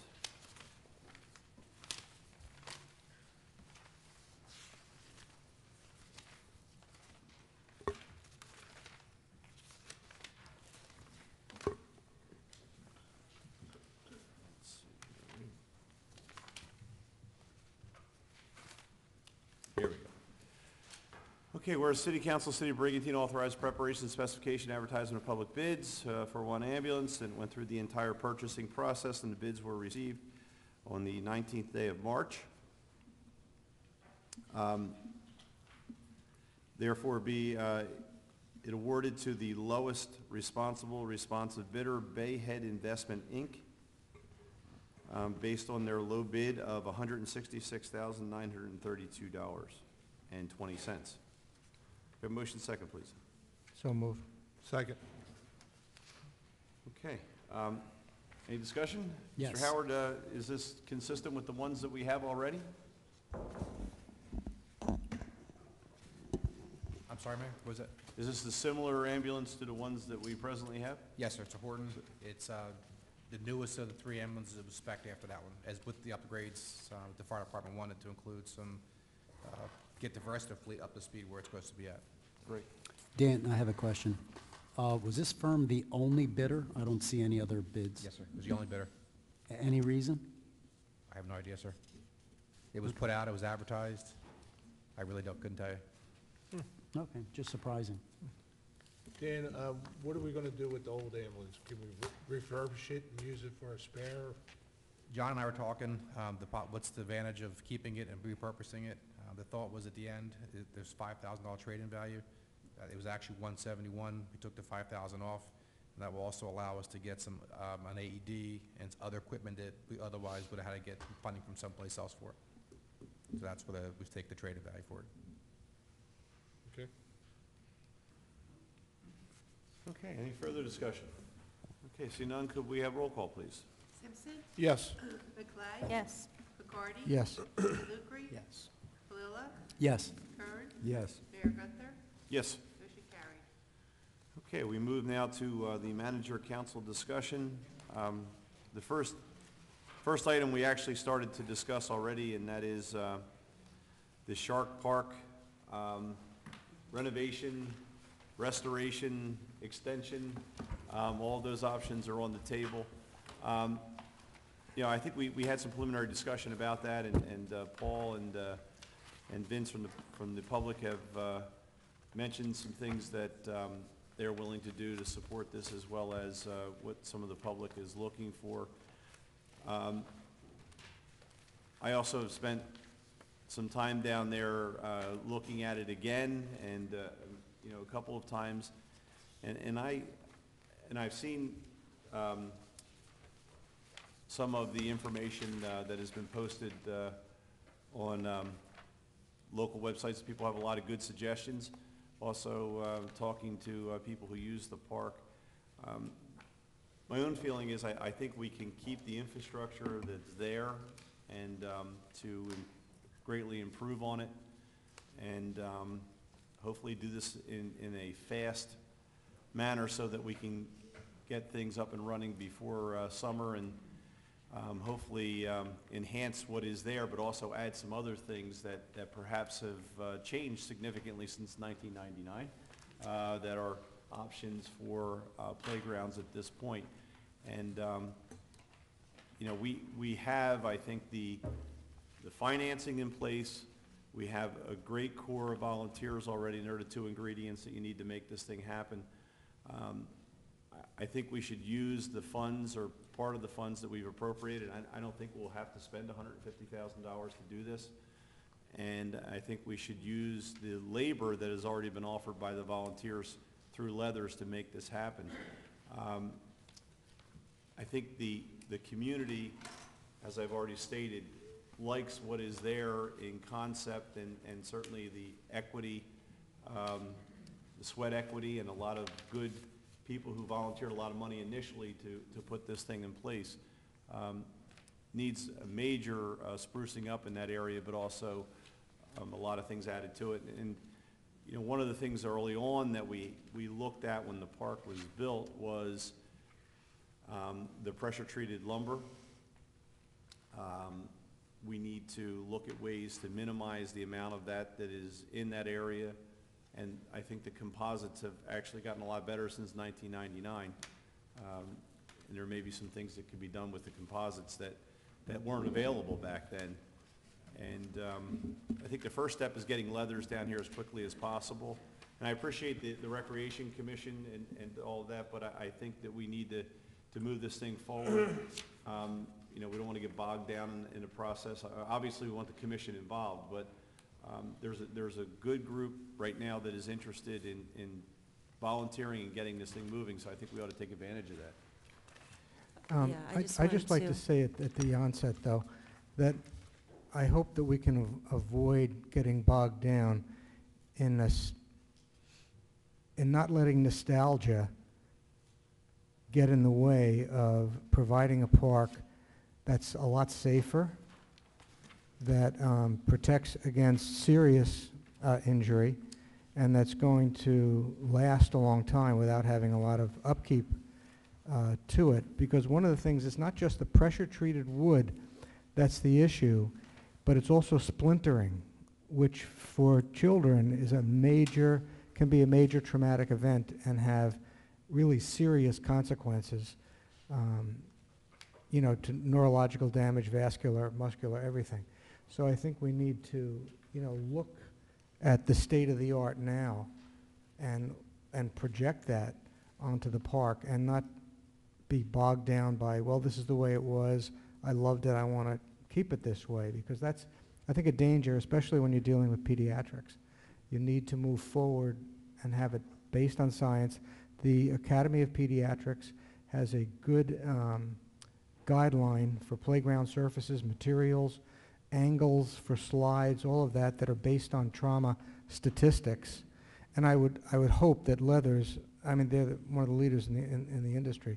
I would think that they're clued in to the Academy of Pediatrics guidelines, because I think that is, aside from the fact of liability for the city, but just the safety of the kids, the long and short-term safety. Right, and John, it's also, I guess, the JIF does their inspections and has the guidelines as well to make sure that it's safe. And Joe, I appreciate, you know, those comments in terms of safety. I guess that's what Leathers does. I mean, they're a playground designer. This is the Public Playground Safety Handbook. It's put out by the U.S. Consumer Product Safety Commission every couple of years, and any playground manufacturer, installer has to go by what is in here. So that's what they all go by. And they go by ANSI standards, American, I forget what it stands for. It's ANSI standards. It'll come to me. Yeah, it's American Safety Technology Institute. Yeah, so whatever. But that's what they go by. And the mayor is correct. JIF does audit us for our safety measures as far as the playgrounds go to make sure there's no splintering or the rusty nails or rusty hangers and so forth. That's, in fact, why some of the items are down from the Shark Park right now, because they weren't meeting the inspection at that point. And, you know, I just want to say that council received information in their packets, a lot of information about the Leathers, because I know we talked about that at last meeting, and that seemed something that was desirable to council. We also wanted to show some pictures of other playgrounds, just so you have a comparison. The price between Leathers and the other playgrounds equipment aren't that much difference. The difference really is in the labor. The other equipment of the same sizes will be about $10,000, $15,000 more because they come assembled. Whereas the Leathers would need to be assembled through, you know, hopefully volunteers if we go that direction. But what I really need to know tonight is if we want to move on with Leathers, because we already met with some of the other playground equipment manufacturers. The reason I held off with the Leathers is because for them to come down and meet with us just to consult costs $1,100, and I didn't really want to go that direction unless we know that that's the direction we want to go as a group. Well, a question, And Jen. with that, I can get that meeting done quickly. Can we do this process without putting it out to bid because of the cost associated with it? No, we would have to bid it, but we could get started in the process, meeting with Leathers and seeing what's But it really needed. depends on what you want to do. Leathers is an engineering, architectural type of a professional service I believe Leathers has a state contract number too. Right, so That's they good. could, as a consultant, I'm sure that that's not a problem. Yeah. And they're the only ones that would allow community involvement to the depth that we're talking about, right? No, any of them would Uh-huh. allow some assembly, but I think Leather's the way that the last Shark Park was Mhm. built, and there have been some new technologies in the industry. They're using different wood, like a composite wood, than they Mhm. did before, so the splintering is not much of an issue. Before, it's our not. biggest issue was maintenance. It was very expensive. This doesn't need as much maintenance as the past wood that they used. In other communities, they had some arsenic in the wood. We luckily didn't experience that. So, I think if people like the same thing, Shark Park was built 17 years ago, Mhm. and, if they want to have the same look as Shark Park, it's Leathers that does that. So But there are They- some they'd other nice actually still have parks. I'm sure have the plans from the original project, so would be able to come down and kind of makes sense to start with them, since they did the original, to kind of give you an evaluation of what you had there and how much it would cost to upgrade it. Well, Ed- they've given us an estimate. Is this their estimate? That's their cost price list, but what I believe that Johnny wanted to do with meeting with them is come down to assess the current condition of the park, what we actually can keep remaining, and how we would move forward to build it, and a more, not a formal cost, but a more formal idea of what the cost would be with what's Yeah. needed. But the Well, bottom line is, we want to get as much bang for the buck as we can, too, given the safety parameters and everything else. And I agree with Joe on this, that on the one hand, I want to move quickly, but on the other hand, there have been significant advances in playground equipment and the look and the feel. I think I'm the only person up here that's a grandparent. I'll tell you that you go a long way to get that good park. And it will bring people and keep people on this island. The newer parks for children and infants are really neat. And they're made out of these composite materials and plastics. And and they have the cork board base, so that kids that fall don't break limbs, et cetera. So although I like Shark Park and I love the fact that the community built it, and that we still have volunteers that will build another park, I think it behooves us at this point in time to look into the newer types of apparatus that are available, as opposed to just spending this money fixing up Shark Park to the standards that it was fixed up in 1999. But that's not what I'm saying. Remember, Leathers has not just been frozen since 1999. They're still in business. So I'm sure they're using the new technologies, and they're still building parks. As Councilwoman McClay said, I believe they did the one in Ventnor. They did. So that, for $1,100, you may save a significant amount on materials going forward if you don't have to rebuild an entire playground, and you can use the pilings and the other part of the infrastructure that's there, and some of the things that are already built that are still good, that are still usable and workable. I mean, it would be kind of ridiculous not to spend that money just to get an evaluation. Then you can make a real decision. I think it's very wise to go ahead and meet with Leathers, but there are a couple things that concern me. The pressure-treated wood, I think that should all be replaced on all the railings. I don't think that is safe for splintering, or whether there is any arsenate in that wood or not. The surface, we have to replace the surface of the park. We need some soft surface, and nowadays, the new soft surface is 12 inches of soft cushioning with a rubber top. You can't have the mulch there any longer. We just can't have mulch, because that has to be replaced, maintained, measured, and there are standards in that safety book about the mulch. So I'd like to see the mulch gone with soft surface. So if you talk to them, we'd have to get price included with the soft surface. And it's easier to maintain the soft surface. Over a 10-year study, it's cheaper to have the soft surface. The upfront costs are more, as opposed to the mulch. To maintain the mulch will cost you much more money over 10 years. The ADA requirements, American Disabilities Association, we must meet their standards too. I'm sure you'll go over that with leathers, and any other safety requirements. And, you know, the other part, and I don't know whether Leathers does this or not, but those picnic tables and that whole area, we really need to address as well. They've just kind of worn out. So, and I'm sure there are going to be a lot of suggestions from the public. I think it's a good idea to go to the Recreation Commission. I think that's certainly something that, I mean, that's why we have a Recreation Commission to kind of consult on these matters. But I think we should try and get Leathers down here as quickly as possible, at least to evaluate what's there and look at what the possibilities are. All right, is council okay if we spend 1,100, yeah? Yes. And move forward, okay. John, will you reach out to Leathers and see if you can schedule something? Something else that I'd like to bring up now, and it includes, it concerns Mr. Howard. There's been a lot of complaints in the area that, about security in that area.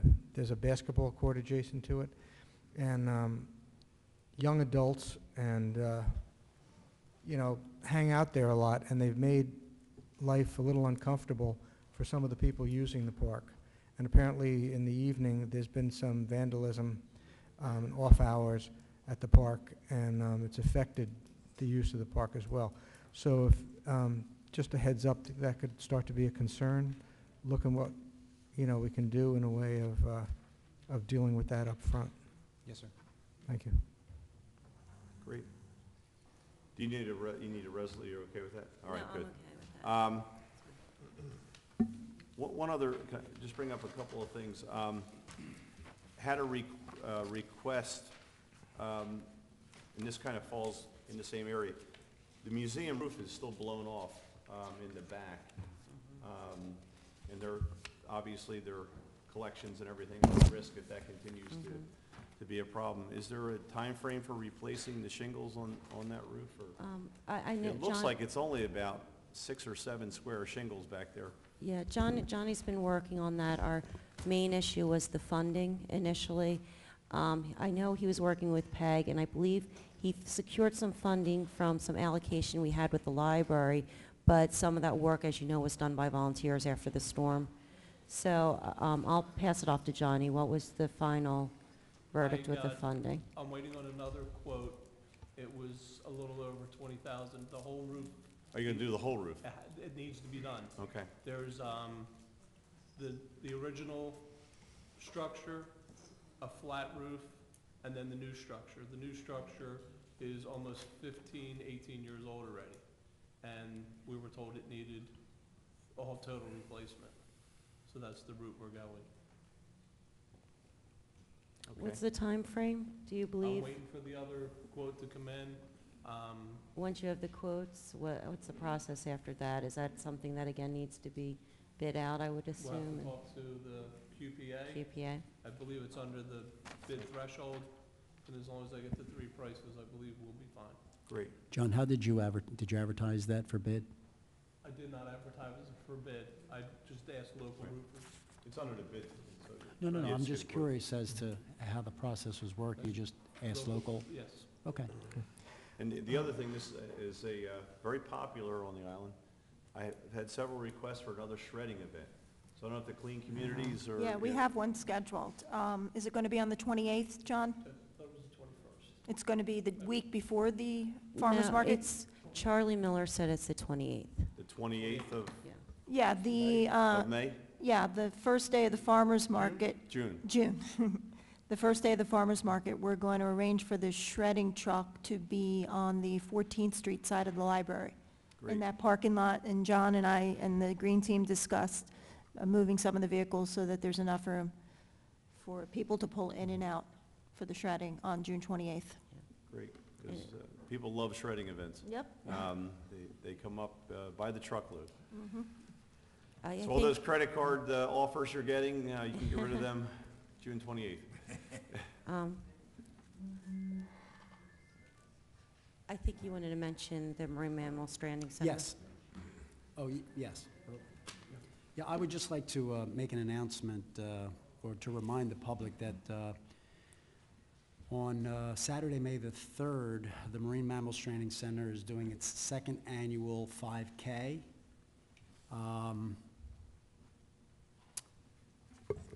It's not only a 5K, there's also a dog walk, a 1-mile dog walk on the beach, and there's a pet parade for any pet lovers, you know, dog lovers, enthusiasts. There is this parade, I think it was well attended and participated last year. It's only a $28 registration fee. If you're running the 5K, you do get a Marine Mammals Training Center t-shirt. After the event, there will be awards, a silent auction, there'll be music, face painting, games, arts, and crafts. As you know, the Marine Mammals Training Center has no normal source of funding other than corporate sponsors. It is a nonprofit. So this goes a long way. I believe last year they generated, I think, in the vicinity of $10,000. So it's a worthy cause for a group of, you know, the Marine Mammals Training Center. This group has, you know, has really helped put Brigantine on the map. The work that they do for, you know, the mammals, they're recognized throughout the East Coast. So I would just ask anyone that could participate to please do so on May the 3rd. I did participate last year. It's a lot of fun. I'd like to challenge Councilman Simpson for the 5K, and if he beats me, I'd be happy to donate $500 to the Marine Mammals Training Center. So, Andy, if you'd like to participate, and then if you lose, what time is that? and then if you lose, you could donate. What time is that? It's, well, the registration's at 7, but I think the race goes off at 9. Okay, well, I have an announcement too, and yeah, I don't want to have a conflict with Tony, but the Elks Club, Brigantine, is having a walkout for drugs and drug and alcohol on May 3rd. Oh, it's May 3rd. Yeah, and it's the same time, and You have a conflict. 9 o'clock in the morning, and the walk starts at, What time's the race? starts at 10. I'll take your It place. starts at 9, and you could probably have this done in about Well, you do the 22 run, I'll do minutes. the walk, and see who gets there first. Andy, I'll do the walk. I do it every year. Okay. So you Well, can do the race. Well, I told him I'd give him a shout out, and Yeah. Well, it listen, starts at they're- Roosevelt and the beach, and it goes to the Elks Club, and it's, mayor and council is welcome to join them and everything, and it's for drug and alcohol alliance. Yeah, well, they're both worthy causes, so, Yep. you know, I hope the Absolutely. public will participate in one or both, and thank you. Busy day on May 3rd. Andy, could I ask Tony- you a favor? We have a community calendar that was started last year on our website, and I've been asking the different organizations, and some, like the Lions and so forth, have been very diligent in sending me over their events. Because one thing is that then we would know the 2 events are on the same day, and sometimes that's not a problem, you know, but I would like to have the events of all the organizations up there. And since you're affiliated with the Elks, since you're giving the shout out, would you ask them if they could please submit it? And if they need help, we can help them. But it's very easy for anyone that wants to submit an event that's part of an organization to go on 2 events. You post an event, and you can just go ahead and post it right to our website. If I could add just one more item for the Marine Mammals Training Center. I was asked, I was speaking to one of the board members today, if it would be possible for them periodically, and possibly for a month or whatever time in the summer, if they could put a banner up promoting the Marine Mammals Training Center, and whatever events in general. I know we've done it for other events where we've put banners up there. It may be a nice, you know, welcoming sign for the Marine Mammals Training Center, Brigantine. I'm sure there are other organizations that may want to do that, so I Is don't. this the banner for the boulevard where the ACUA had? This would be the banner that was placed on the boulevard, just at the base of the bridge going into town. Yeah, I believe that, yeah, that's a county approval, but the county works very closely with us. We can certainly ask, but, Okay, you know, I sure. would like to make it a requirement, I don't know if I can legally, that they have to use our events calendar online, submit the event there, and if they do, they can qualify for possibly having their banner up. Okay, so shall I just have them contact you to see if that's something Yeah, that's they feasible? have to send me a request, and then I'll Okay. send it over to the county and see if they'll approve it. Great, thank you. And Tony, where does that race start and the dog walk? Okay, so the dog parade, I believe, starts right in front of the Laguna Grill on the beach. It's a 1 mile, dog walk and the parade. The 5K starts on Ocean Avenue, right at 14th Street. It goes north to the end of Ocean. You loop around. You go up to 40th Street, make a right up to West Brigantine Boulevard, come down West Brigantine Boulevard, and it ends right at, right in front of Andres. So that's the 5K route. And the after events will also be at Laguna? No, well, no, actually, the silent auction, the music, the face painting, the games, the arts, last year, and I'm assuming they're doing the same thing. No. John, you can correct me if I'm wrong. I think, didn't they block off one No. block No, on 14th I Street? think it's going to all be in one We did location that. this year. Yeah, we did that last year, but this year, they wanted to centralize everything from Laguna and back to the Laguna Okay, again. so it's going to. So we're not gonna have the block all those party festivities will attached to then happen One in front of the location. Laguna, on the beach. Thank I you. also want to report back on a couple of items that were discussed at the last meeting. I did speak to Jerry Del Rosso from the county about the seawall project, and they are replacing the lights along the seawall. Along with that, they're going to work, the contractor and the county are going to work with us during construction to make sure the parking is maintained for the Pirates Den, and they'll be able to work in sections so that they can at least allow those businesses, the business in the area to continue to operate. And that will be completed hopefully before Memorial Day, if everything goes well, if we don't have any more days with torrential downpours and ice or whatever. The other is, I had an opportunity on Monday. I was invited by the governor's office to attend his press conference in Trenton on maintaining the 2% arbitration cap. And I was able to attend along with Freeholder Chairman Formica, and Mayor Guardian was there also from Atlantic City. I had a chance to speak to a number of mayors from throughout the state who were in attendance. And as you know, I'm very supportive of our police and fire, and I believe they do a tremendous job each and every day, but I believe the arbitration cap has to be maintained. And at this point, the bill has not been posted in the Assembly, so the Assembly Speaker has not posted the bill. It did pass in the Senate.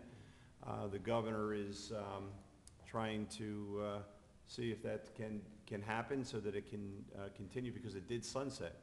And there is a window open right now. I don't know if anyone would get to arbitration that fast within this window, but It only applies to new contracts, so any contract that already expired is still under the 2% cap. So right now, the only thing we have is the white collar group that wouldn't expire until the end of the year. So if nothing's settled to the end of the year, they would have sunsetted and not have to maintain the 2% cap through arbitration. right, this is the police and fire. They were arbitration. already open per our May- labor council. Since the contract was open before the sunset of the law, they still fall under the 2% cap at this Right. point. Well, it's, once again, it's important that it is maintained. And really, we're living in a time when 2%, in some areas, it may not be 2%, it may be lower than 2% in the final negotiations, but it gives municipalities, because we've been here when contracts, police and fire contracts have gone to the point where arbitration was an option, and without the cap, reading of those the arbitration awards, municipalities were reluctant to go to arbitration because they didn't want to spend the extra funds going there. So there's bipartisan support. It was a bipartisan event that was held, and I believe it will eventually happen, but it's one of those things that hopefully the governor will be able to get back in place. Mayor, if I can make a suggestion, it may be appropriate, but we can certainly discuss it. In the past, we have taken initiatives by having resolutions sent to us by other municipalities, but I'd like to possibly discuss and make a motion to do a resolution that we can send to the legislature, letting them know that we support the cap of 2%, because I believe that everyone on council feels that way. And we may also want to do that resolution and send it to other municipalities so that, we can get a consensus from the municipalities in the county and let the legislators in the state know that, municipalities, if we're going to be held to a 2% cap, that these are tools that we need in order to maintain, a 2% cap for our taxpayers. Absolutely, and that's, the logic behind it too, is the 2% property tax cap is, what drives everything. And we could ask Fred to do that, but it may be done by the time you get the resolution done. I don't know if that's good. They're gonna hold out that much longer, or they're gonna call them back in session, or how they're gonna do that. Okay, good. Yeah, I know that the league had some municipalities submit a resolution. Maybe we could do, saying, what's that? Well, it's a resolution by the governing bodies, though. Yeah, which maybe you could just borrow the one from the league then, if it's out there. Oh, yeah, oh, absolutely. But I think whatever we can do, but I think anything that we can do to apply some pressure to the state legislators, to let them know how the municipalities feel about the sunset, I think it's important. Anything that we can do that, would help their decision. I think, too, as The Senate individuals. agrees with it. It's No, just I understand the Senate has already. Yeah, but as individuals, we can go agreed on with the and governor. contact our assemblymen and, as councilmen, and tell them why it's so important. Right. And the more people that do it, the more weight and leverage it'll have. Do you want me to put 'Cause the I- resolution on for the next meeting? We can put it on, hopefully, Right. it'll be done by then, but. Right. Well, I mean, Fred or Jennifer, you could check with the league, and if it appears that it's going to be done by then obviously we won't move forward with it. But if not, I think it could be a very important tool for us to apply pressure to the legislature. Right, and I believe our legislative team's already on board, but Yes. let's keep pushing it on. Okay, I'll put it on for the agenda, and if it goes through. Okay, also, I just want to, I want to report on two reappointments to the Board of Education, Nancy Barbin and Helen Kaufman. I am reappointing both of those members back to the Board of Education. And also, the board at its last meeting passed a resolution to begin a study to look at the consolidation of administrative positions in the future. So they are going to begin that study, and they are going to, hopefully have a plan in place in the future if there is an opportunity through attrition or whatever process they come up with. There may be an opportunity for some consolidation going forward. In fact, it's one of the things that was said by the board members, the school board members at the Board of School Estimate. That is something that they would consider going forward, and they've actually put that in motion with the resolution at their last board meeting. Do you know, Please Phil? thank the Board of Education for me personally. Will do. Phil, is that going to be an in-house study, or is Yeah, there I believe they're someone doing like it themselves. ETTC or someone like that? I don't know whether they're doing it themselves or they're sending it out, but I think they'll probably do it themselves. I'd like to put something on for next council discussion, but just give everybody a heads up now. I've gotten a lot of complaints, a lot of phone calls, a couple emails, and people stopping me on the street about the Public Works yard getting a fence around there. Because I think somebody's kicking the fence every day. It seems to get worse, but it really is having an effect on that neighborhood around there, and people are commenting to me about it a lot. So I'd like us to take that up and explore what we can do. Okay, we'll And have that on the May 7th agenda. Johnny's been working at getting pricing. Yeah, I know. We're looking at some funding. I'd just and so like to, discuss it. discuss it openly, publicly, so people know that we're moving the ball on it, and that, it's just not something that we're trying to run around the corner from. Absolutely. On certain sections of the fencing, how tall of a fence can we put? Because there are certain sections that probably can use a taller fence. We're looking at Height. an 8-foot high fence all the way around Public Works. 8 foot? Yes, Mhm, the that's whole good. perimeter of where the tower is. Yep. Amherst Avenue, Mhm. from the new well station all the way around Amherst Avenue, all the way back to Public Works. New gates, and including in that is redesigning the recycling yard Mhm. to have a gate, an in and an entrance and an exit, because it gets busy down there. And the corner of Bay Shore and 38th, does that include that also, that No, fencing? we were gonna replace that ourselves in-house. Great. Okay. Yeah, the quicker we can get that done, the better. It doesn't look good at all. Just an FYI for part of the funding, when the bids take place for the parcels that the city is bidding, you should have some money at that time. Yes, you know. Right, that was actually in the paper today, I believe, What's that? the advertisement for the parking lots. The parking lots, that would Right, help. And the spaces, yes. Right. Yeah. Well, I'm just saying that the city will have money through that bidding process.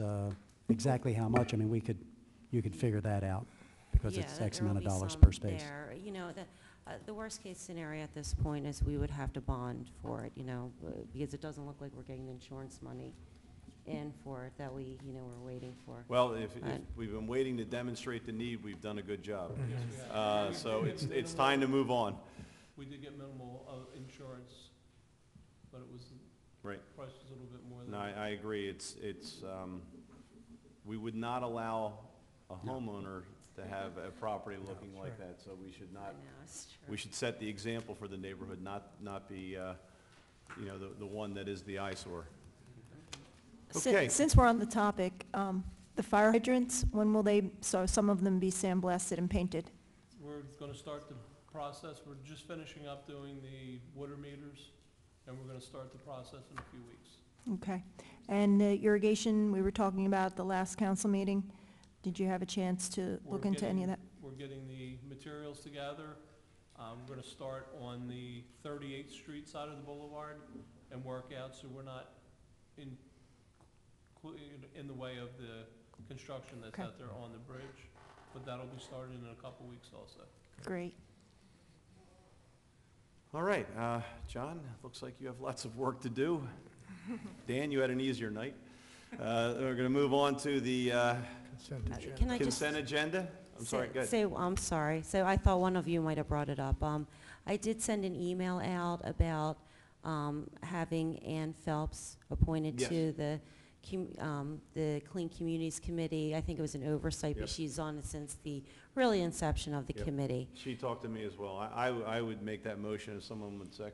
Yeah, I'd second that motion. I think we had a discussion. Ann was never a voting member. She was a member, but not a voting member. Because I Non-voting. believe, I thought right? she was a voting. No.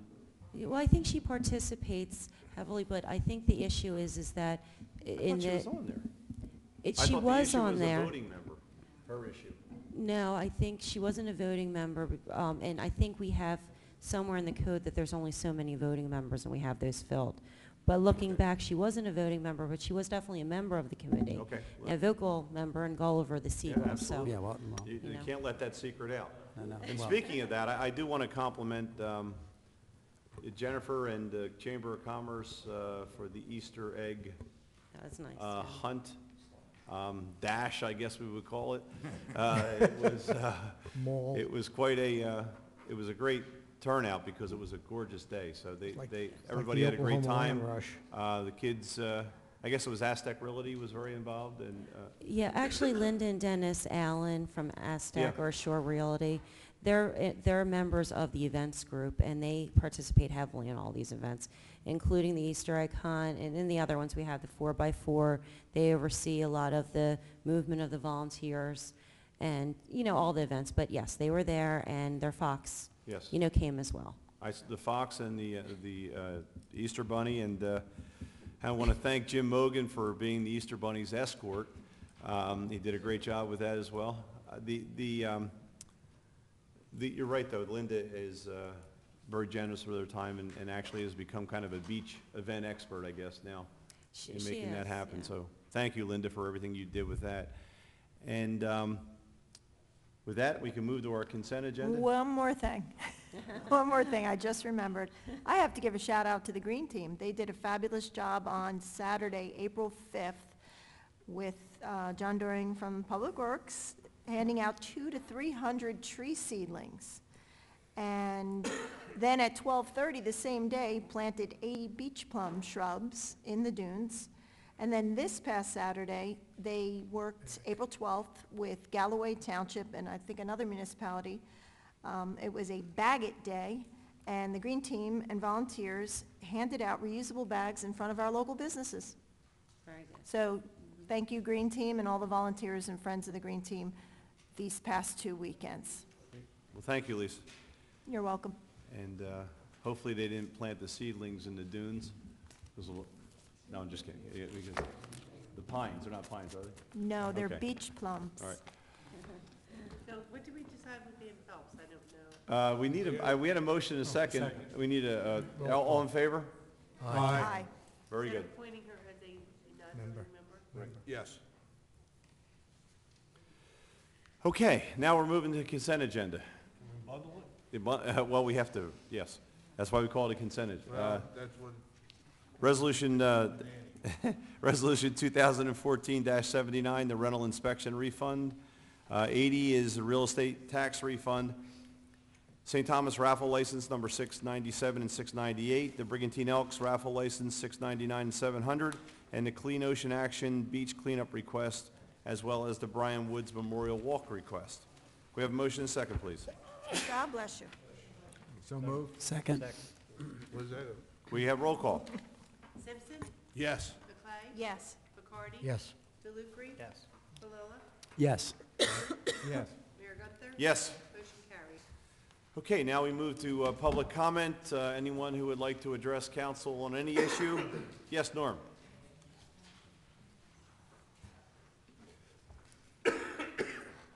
Norm Winter, 600 East Beach Avenue. I should have got up before. On the vacation, or vacating alleys and streets in Brigantine, I have a paper street that goes in back of my house. It's 10 feet wide, goes from 6th Street North to 7th Street North. I tried to buy that 20-some years ago and informed by the city that I couldn't buy it unless all 5 people that border that street are willing to pay the taxes on the 5 feet of land that they're going to get. Now, I was wondering, I'm maintaining that property. Now, if I put a fence up on the 5 feet, is the city going to maintain it? Norm, I'd ask you to have, I guess, Ed Stinson take a look at it, and I don't know if you're familiar with the property, Ed? It essentially is the same situation as the one we looked at earlier with the ordinance. It is a 10-foot, but in Mr. Wiener's case, it runs from 6th Street, is it? Yeah. To 7th Street North. So the adjacent properties in this case, there's 5 of them. So there's 3 that front on Beach Avenue, and then the 2 that one fronts on 7th Street North, one fronts on 6th Street North. So they are adjacent. Again, it's very similar as the previous application. There are no public utilities within that right-of-way. It is a right-of-way. It is not a deeded property. It is not an easement. It is an extension of the right-of-way. Probably along the same lines as the last one, that it was there to service utilities to the interior lots on Beach Avenue. The way the sewer system and the water system was installed or constructed, that's no longer necessary, and I don't believe that there's a need for utilities in that area. So is that something Mr. Wiener would make application for that? What's the process? all 5 of them? So I think I guess in the past, and I'm going by what Mr. Wiener stated, there must be some consideration given to all the owners. The difference between this one and the previous one, the ordinance earlier, was it was one owner that owned both properties, or the adjacent properties. But I would think that 5 owners may have an interest in the city vacating that right-of-way and taking ownership. But I would think it would be of a benefit to have all 5, I would think. It would be a benefit to all 5. And I think from the city's perspective, I would think it would be benefit to have all 5 desire it, you know, so you get it cleaned up. That no one opposes it, right? And if they You don't? think you get those 5 people, Norm? Pardon? You think you get Yeah, your but, neighbors? I mean, I think that would be the city's job, not my job. Well, Mr. Weiner, if you were here, I guess, earlier, when we talked a little bit about the one on 13th Street that was Yeah. passed tonight. I think the first question, Fred, you can jump in at any point, for us is always going to be when we have these oddball rights of way where they don't seem to belong, is to first determine whether it's officially a recorded right of way and whether it is or isn't. What is the apparent purpose, or what was the purpose that it was created for in the first place? If the city concludes from that, you know, again, whether it was officially recorded as a right-of-way or not, if it doesn't seem to serve any purpose, then the city would actually have the right at any point to vacate it, even without the support of the surrounding property owners. Again, the result, as you probably know, and maybe it's part of the reason why some would resist it, is that the whatever that right-of-way is does get basically split amongst the adjoining property owners, based on, you know, how much of their property adjoins how much of the right-of-way, then becomes part of your land. In theory, I guess, could lead to an increased assessment. I don't know if that would actually happen or not. But if that's something you wanted to have, I'd suggest you follow Ed's recommendation, maybe to make an application. It doesn't have to be real formal, just say you're interested in doing that. That'll let Ed and eventually Fred determine what is the nature officially of that strip of land. And if you're interested in having the city go forward with it, and assuming that we can, that it doesn't actually serve any purpose, there's not utilities there, yeah, that's something then you can have in front of the whole council for a decision.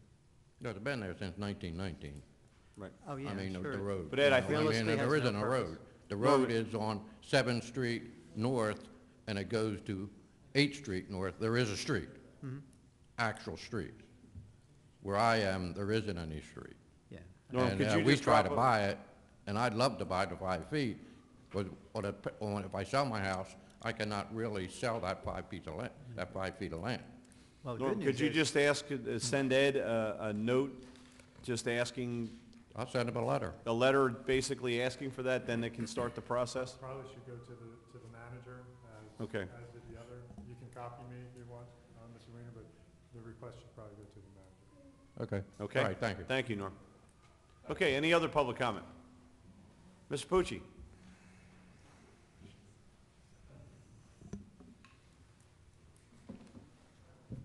John Pucci, 100 Sheridan Square. Mayor and Council, I noticed that as of 8 o'clock this morning, I did not see tonight's agenda on the website. So I'm pretty regular to these meetings except when I'm out of town. So I ask that all consideration be given possible that the agenda for council meetings are on the website as soon as possible, at least the day before, so I can view them and see if it's, and prepare for the meetings. So I appreciate that. Thank you, John. I would as well. This was, for whatever reason, a very late arriving agenda. The public works yard, I use those dumpsters several times a week, and I don't know why, but just the past 4 or 6 weeks, I have noticed an increase in the neatness in that yard. Something happened.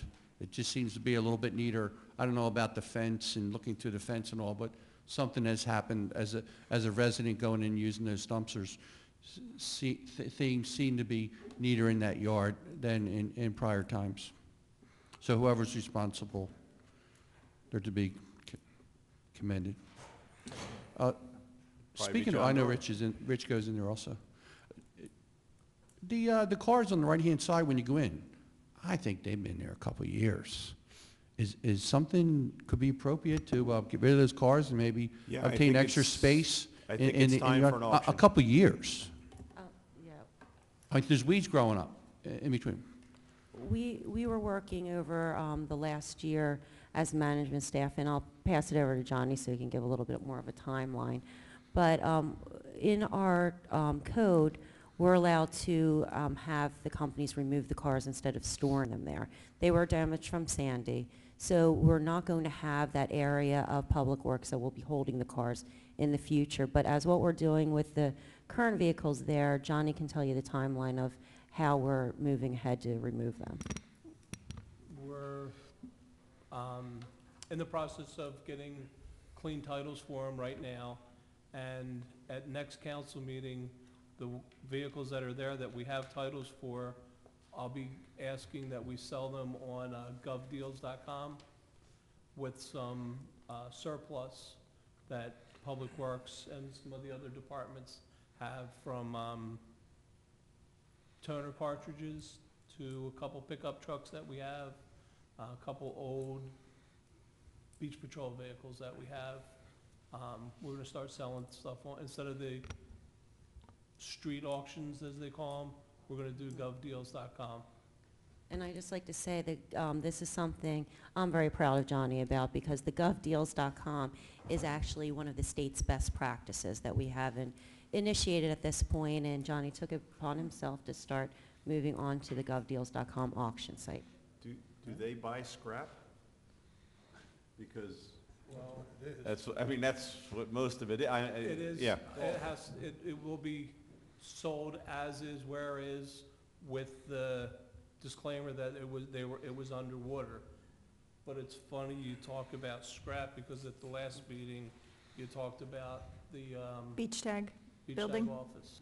Right. And I'm Scrap. looking into putting that on there, just the building, to have a company come in and dismantle the building. Good. And, I mean, it'll be with council's approval, but I'm still in the process of doing the legwork on that. Great. John? It just seems that space is a virtue in the Public Works yard. That would certainly help get extra space. Especially on an island. Bless you. Bless you. God bless you. The fee ordinance, I believe it was January 15th meeting, it was the last time that it was introduced for changes and approval, and it was tabled. And I think prior to that also, December 10th, it was introduced and tabled, and then maybe in August, it was introduced and tabled. And I've recently seen changes to the fee ordinance on an individual basis come right up, be introduced and approved.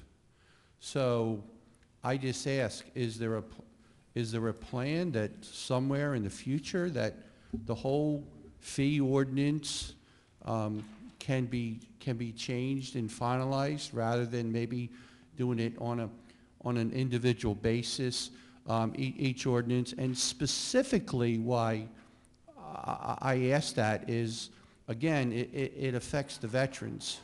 When it was introduced in January, it was introduced that the 4x4 permits would be discounted for the veterans. Well, that hasn't happened yet. And summer's coming up. This is April.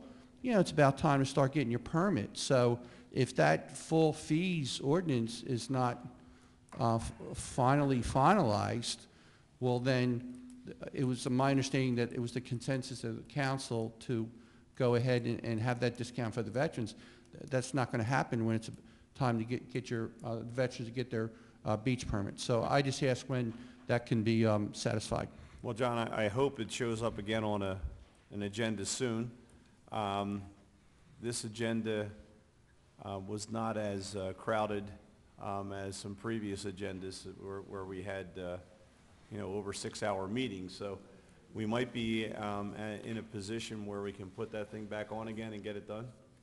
My recommendation is really just to modify the fee ordinance for the veterans as we proposed, because the reason it was tabled at the last meeting was because I believe council as a whole was not happy with the increase, especially in the mercantile fees.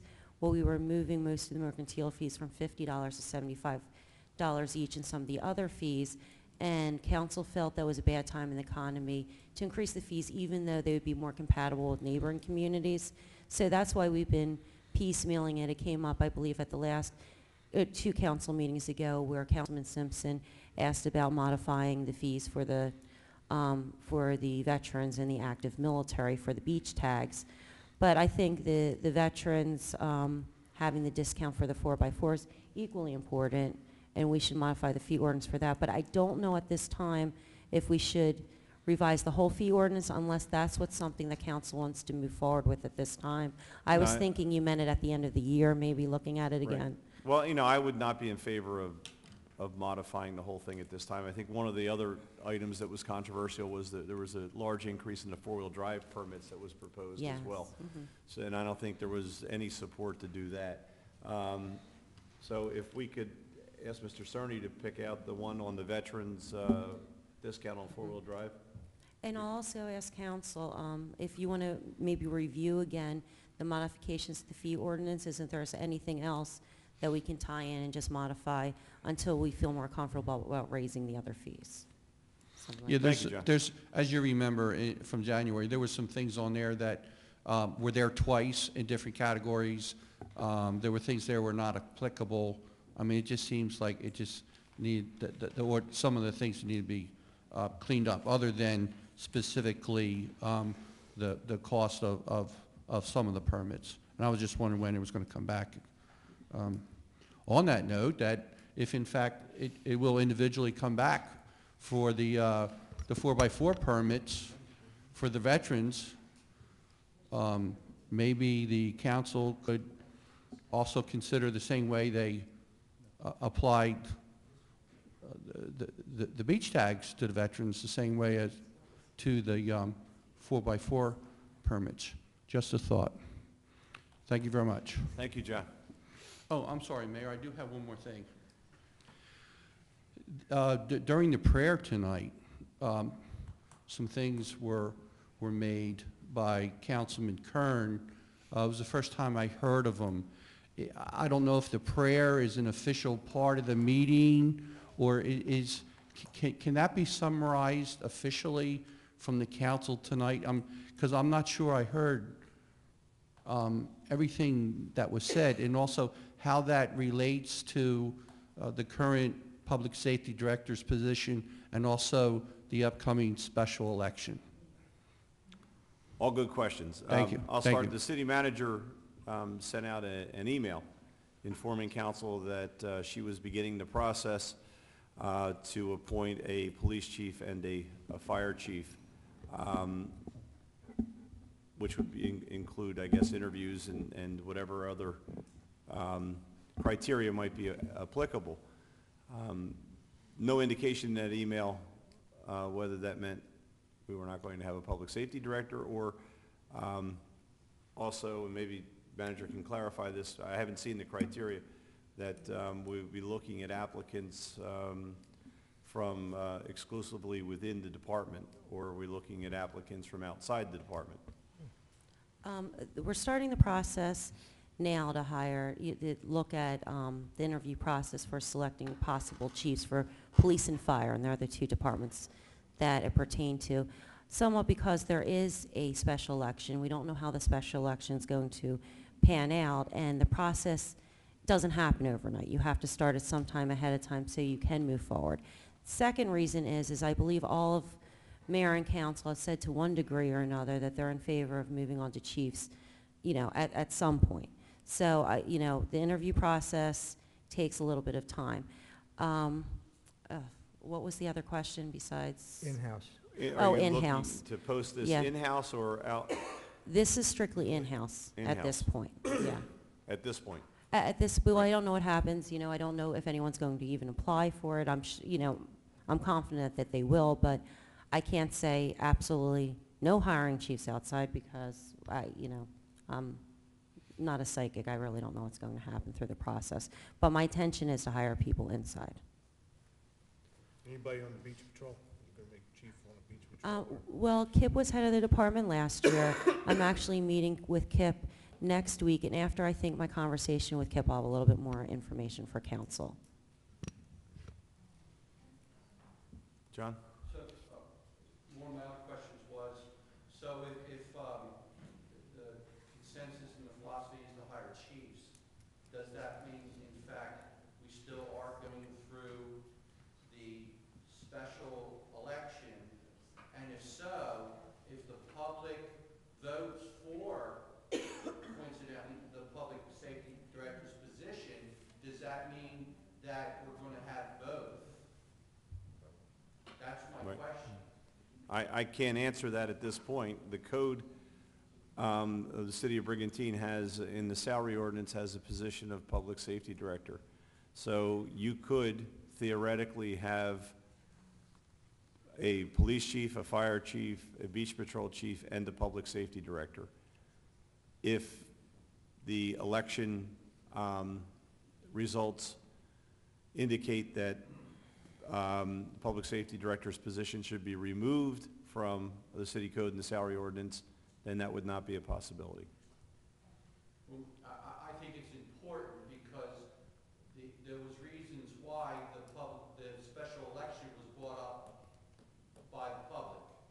And the way a Brigantine resident will vote would be dependent upon if we have chiefs or not. So if that philosophy has changed and now we're going to have chiefs, that could be a determining factor on how somebody votes.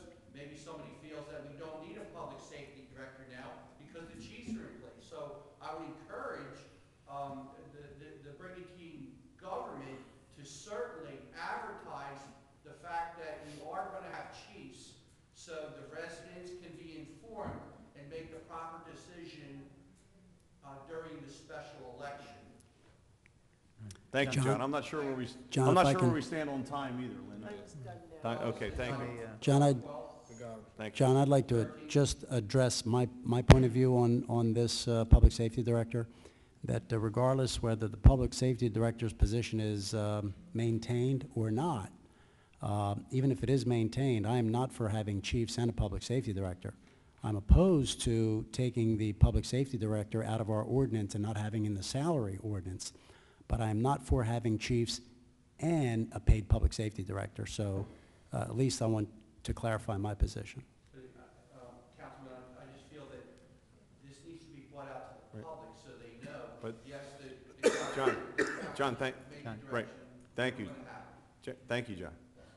But Mrs. Phillips? You want to use the microphone if you would? Yes, Mrs. Phillips. There we go.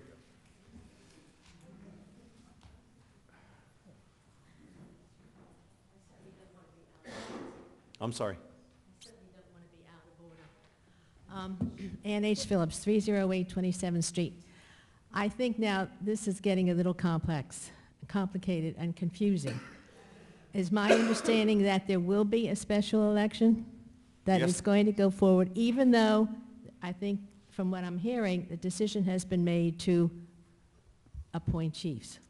And we, as a council, don't have any authority to prevent a special election. It's by statute. Once the statutory requirements had been met, then that special election was going to happen unless the persons who had initiated the petition voluntarily withdrew that. So whatever happens in the meantime, if chiefs got appointed tomorrow, that special election would technically still be on.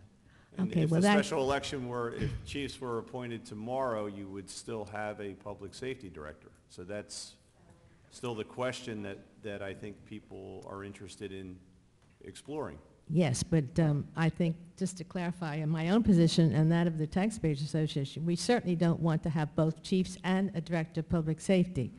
However, this, having a special election and the cost of it, et cetera, at this point in time, does seem to be, in a sense, unnecessary, because you can remove that from the code simply by the vote of council. Right, well, and that taking was- it out of the that salary was- units. And Ms. Phillips, you know that was voted on about 2 meetings ago? That month ago, that was yeah. 3 meetings, the part of the process was it had to come back before council. Council wanted to remove the public safety director from the code. Council had the opportunity to do that at that meeting. However, at that point, we were not, the prospect of having chiefs was far down the road if it occurred Well, at Mrs. all. Phillips, if you've been listening carefully, every member of this council has expressed their support for having chiefs I'm in both aware the of that, police, Mayor Gunther. fire department, and beach patrol. So what I'm hearing is that this same members of council, you can't have it both ways. You can't say I'm in favor of having chiefs, but not, but if we have a public safety director, I don't want chiefs. That makes no sense. You have 3 options. You either have a public safety director and no chiefs, you have a public safety director and chiefs, or you have a public safety director and no chiefs. That's all you have. So you can't have it all every way. You know, this isn't, is it Burger King? Have it your way? You can't do all that. Special orders, too. No, well, But wait a minute now. How about letting You're Mrs. taking Phillips part of my finish? 5 minutes. The concept of having both, at this point, a director of public safety and the police chiefs, was because the city manager, and I believe some members of council, did not feel that there was a candidate, someone who would be qualified to hold the chief's position. So in the meantime, the director of public safety was doing a job administratively, and work was being done, and it was allowed. And it allowed the city manager the flexibility and the time to determine whether there were people qualified to fill those positions. Now, however, you know, we have this election that's coming along, and I think we can all agree we do not want to pay for both a director of public safety and 3 chiefs.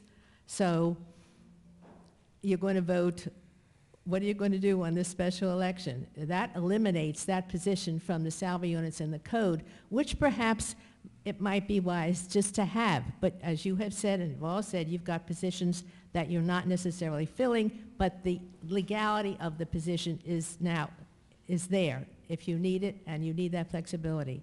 So Well, Ms. what Phillips, you've got at this point, I know what you're saying, but I don't necessarily agree with that. I'm simply course saying now, it's confused. Well, there was one, never mind.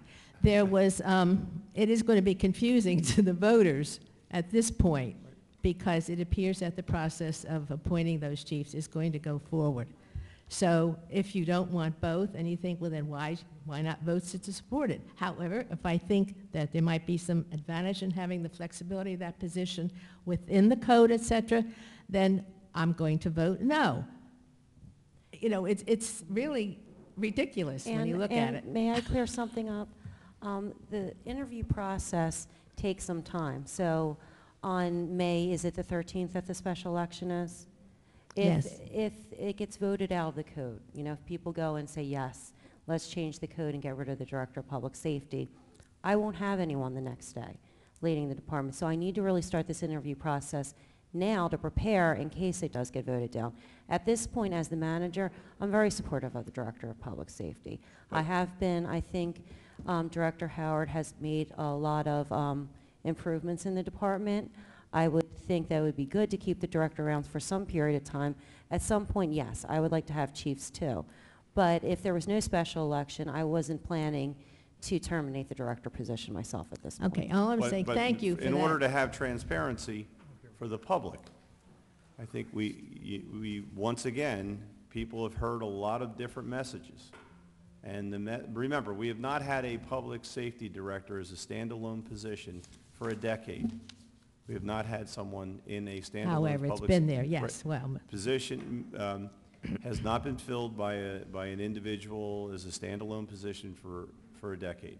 So what we're hearing is, and you know, you can't say everything on a subject and be on all sides of the issue. What we're hearing is we want chiefs and we want a public safety director. So from a taxpayer's perspective, you're looking at an additional cost for a public safety director and chiefs. And by the way, public safety director is removed by the voters on May 13th, the highest officer in that department, who is really the acting department head right now. It's a captain. Well, we have acting Chief Cox. You have 4 captains that are acting as chiefs right now that the citizens, because of the way this is structured, are paying for as acting chiefs every time they act. And you have a beach patrol person you're paying to be, quote, the department head, but we don't want to call him the chief. So you tell me, Mrs. Phillips, how this is to the advantage of the taxpayers. Well, what I'm going to say is it's going to be somewhat confusing to the voters. If they don't understand all of the factors in what's going on here, they're going to be voting for something maybe with partial knowledge and partial misinformation.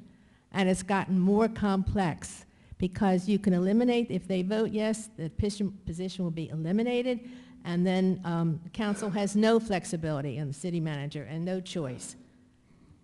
If it goes the other way,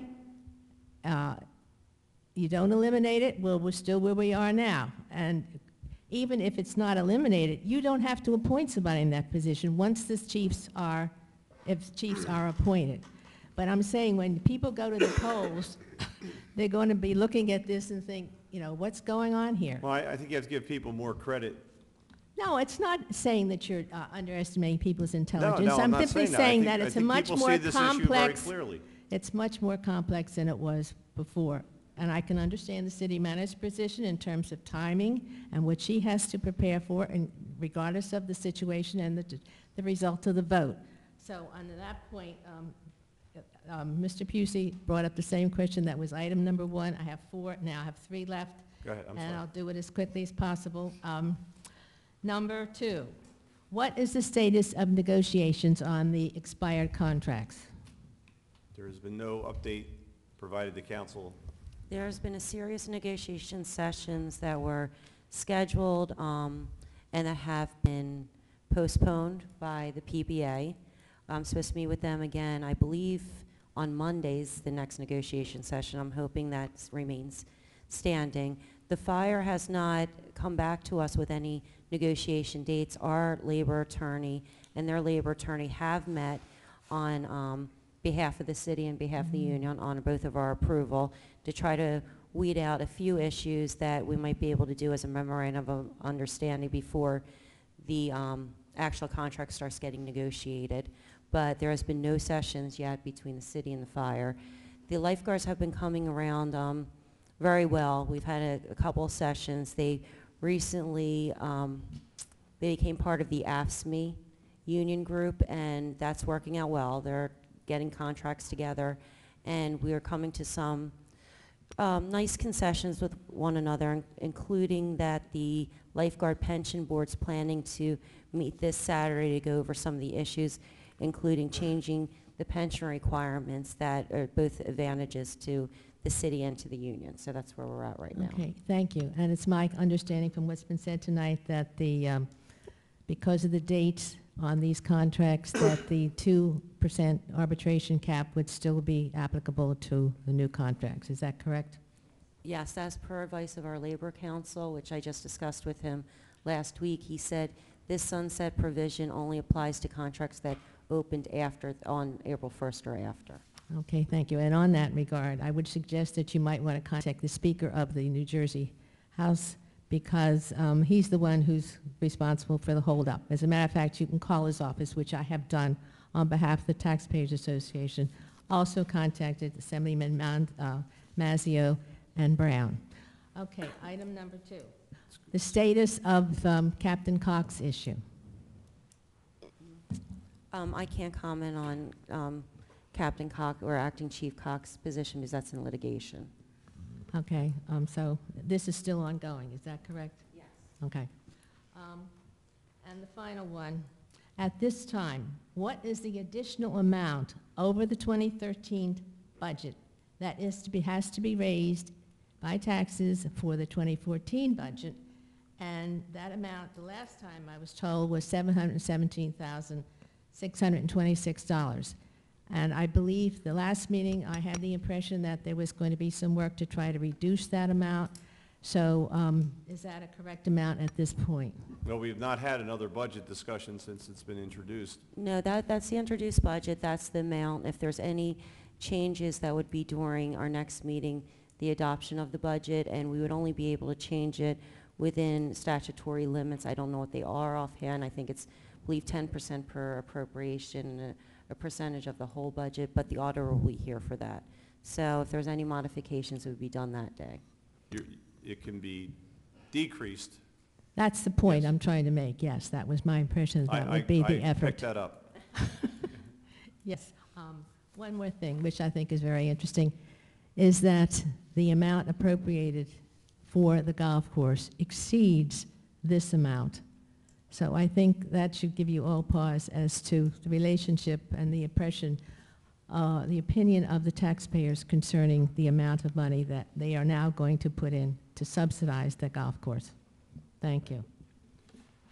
Thank you, Ms. Phillips. And once again, let's make sure we put it in the context of the year that the golf course budget is based on. Yeah, when we have that discussion, so that people understand it is the loss that is associated with Sandy, right. Right. Right.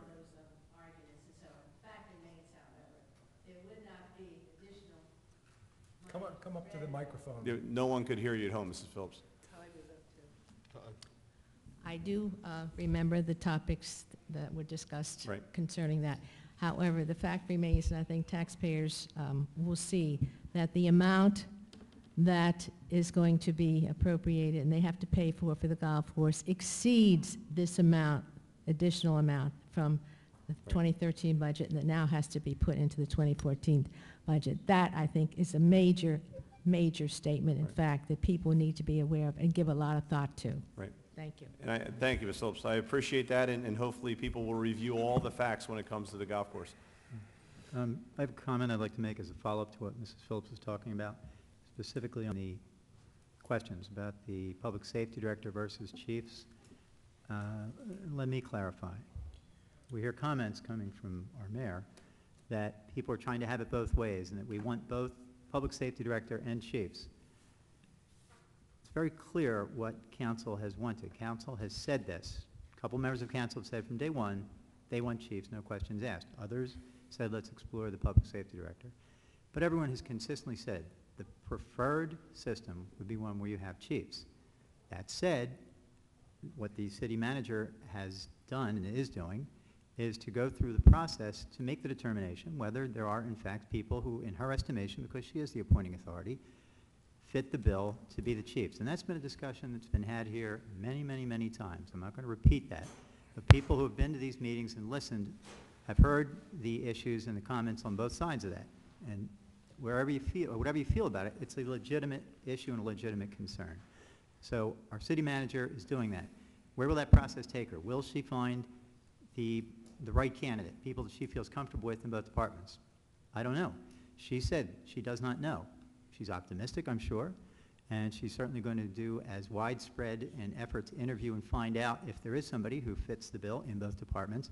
But if it didn't work out that way, having a public safety director position gives her at least the option to have somebody in a position roughly comparable to that of the chiefs in whatever additional period of time it would take to find people that you felt were suitable to be the chiefs.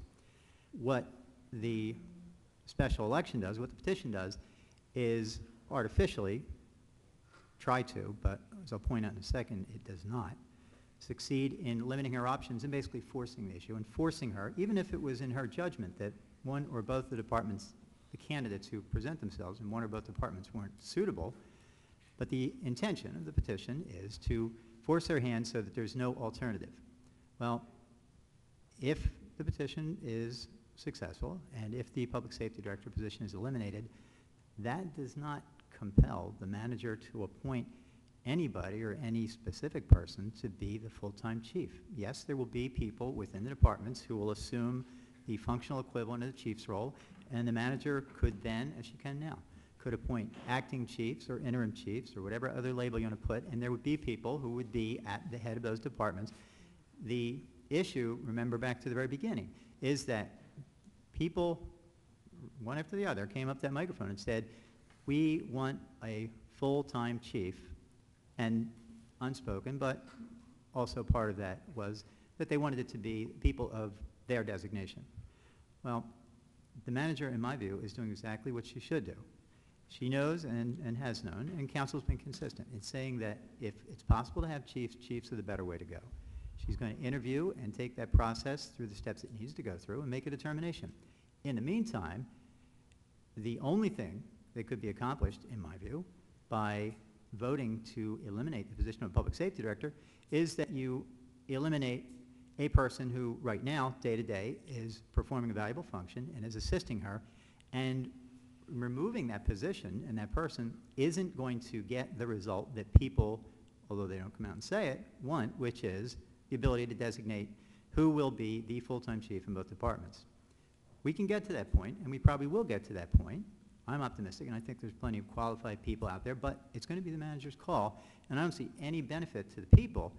Again, and we're already going to be in the hole from having to pay for a special election. I certainly don't see any benefit in removing a position simply because that's something that you may have the ability to do and because you think it's going to compel the end result that you want. Well, it won't. Rick, if I, Could I ask one question? Dan or Jennifer, in each department, we got the police, fire, and the beach patrol. Now, we had statements, I think, from both of you that in one department, there was nobody qualified. Do you feel that there's qualified personnel to be chiefs in those three departments, in-house right now? I'll answer. I never said not qualified. What I said is I wasn't comfortable with the captains at that time because I didn't believe that they were management thinkers. Because some of the decisions were being made that I don't believe a leader of a department would make. And yes, I believe these same type of decisions are still happening now. That's why I'm still supportive of the Director of Public Safety, and that's why I would still like to have a Director of Public Safety for a period of time because he is working with the different departments and trying to change some of, these different procedures. If you don't think they're qualified, why are we going through the steps? I never said that they weren't qualified. I didn't say they weren't qualified. Well, if they're not managed material, they're not qualified. I never said that they weren't management material. I said they weren't management thinkers, and I wasn't comfortable. so I don't feel that that's the same thing, and I don't like my words being changed. I said not management thinkers. Management thinkers. Okay. So do you think any of them are management I thinkers think now? after I get through the interview process, that's a process where I could learn a lot about the individual applicants. And the procedures for the different department is open to other levels than just the captains. So I know when I went through this same procedure with looking for a superintendent of the Public Works Department, I learned a lot about the applicants that I never knew, and I was impressed, and I'm hoping I see the same thing when I do these interview processes. I don't think this is at any way a bad thing. I don't think it's even if there's the Director of Public Safety for a period of time in the future, I still think it's a good idea for, me to go through this process just because I don't know what's going to happen after the election. And it's a good thing for me as a manager, too, to get to know some of the senior level management on questions that I'm going to specifically ask them that I'm looking for in management ability. And maybe, that would be a good thing. can I ask if we follow this logic through? If we have people who have evolved in their management thinking and they are deemed capable to assume the chief's position and they are elevated to the chief's position, and no offense to Mr. Howard, who occupies his position right now as Public Safety Director, are you and I guess the other members of council, the expectation is that the full-time Public Safety Director goes away? Eventually, the goal was to have the Director of Public Safety in an interim position until I felt comfortable, putting a chief in that position. I still feel that way, but I do still get information from the departments and the decisions that are being made by management in those departments that are under the director, and I'm still not comfortable with some of these things. Do I think these type of decisions can't be changed in the future. No, I believe I'm open, and I'm hopeful that in the future, and I think things have come a long way since, almost a year ago now, and I would like to have chiefs in those positions once I feel comfortable with the decisions made in those I departments. think I'm paraphrasing Mrs. Phillips' question. Is it possible to wind up with chief of the beach patrol, chief of the fire department, chief of the police department, and a full-time public safety director? I do not plan to have a full-time public safety director and chiefs. I want to have a public safety director until I feel comfortable putting somebody in the chief's position, then I will be having chiefs. But there's no time frame for hiring the chiefs. There's no time frame at this point unless during the election the position of director of public safety is eliminated. And then at that point, yes, I would be hiring chiefs. Other than that, no, it has to be when I feel comfortable with the selection and who's interested. I don't even know who's interested in these positions yet. Okay. And I haven't been through the process, but I can tell you that doing the process for the superintendent of public works, it did give me a lot of knowledge about the department and the different, applicants that were interested in it, and I'm hoping that's the same thing I'll see during this. Well, I can tell you, I do spend a considerable amount of time interviewing people, and the best evidence I have is empirical, and that is the job that they have done in the past is, in my mind, the best predictor of the job that they'll do in the future. See, that's what I'm hoping that's not people the case. can represent themselves in interviews, and sometimes the reality of the performance after the interview is not what the expectation was. But I guess in some ways, I think, at least in my mind, it's clear that what could potentially happen in this case, that there is a potential that you could, depending on how all this works out, you could have a combination of chiefs and public safety director. Phil, what Jennifer just said, though, is exactly mirrors what you just said is your experience, that it's empirical evidence that you base your judgments on. And what she said is that she doesn't feel comfortable with decisions that are being made at their proper levels now. And that's exactly what you just said. That could be her impression, yes. But the thing is, if people are brought on precipitously and there's no one to mentor them, at least for a little while, with experience and to bring them on, that's going to leave a gap in their performance and in the city's needs. At least if we maintain the position on the books, we have some flexibility. Without it, we have no flexibility, and that can very well affect the safety of the city. Yes, Sally?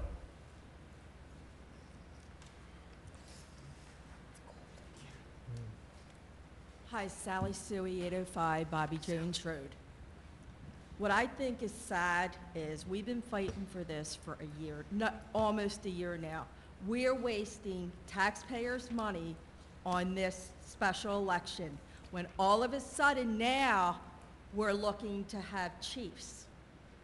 So Jennifer, I don't mean to be rude or disrespectful, but if the people, and I have to agree with Ann Phillips right here, I don't vote your way, but I agree with you right now. For people that will be voting no, they're going to get screwed maybe if you put in chiefs and they vote to keep Dan Howard and they win. That's not part of the Really, vote. think about it. And another thing is, we vote, they vote no, no wins. We keep Dan Howard. You're putting feelers out for a chiefs in the police and the fire. So now Dan Howard stays. Are you going to renege on their applications? And are they still going to be acting and throw the applications away and say, sorry, we just won to keep Dan, so we don't need chiefs now? And another question, I only have another question for you. From what I heard you say is, you could possibly take a lieutenant over a captain, who to me to get to be a captain, you have to have some kind of management skills. So, you have to. You wouldn't have just got there without having management skills to go through the chain. That's how it works. And you have to have respect by your peers and your uppers. So you're going to put, you could possibly, not that you will, put a lieutenant as a chief over a captain.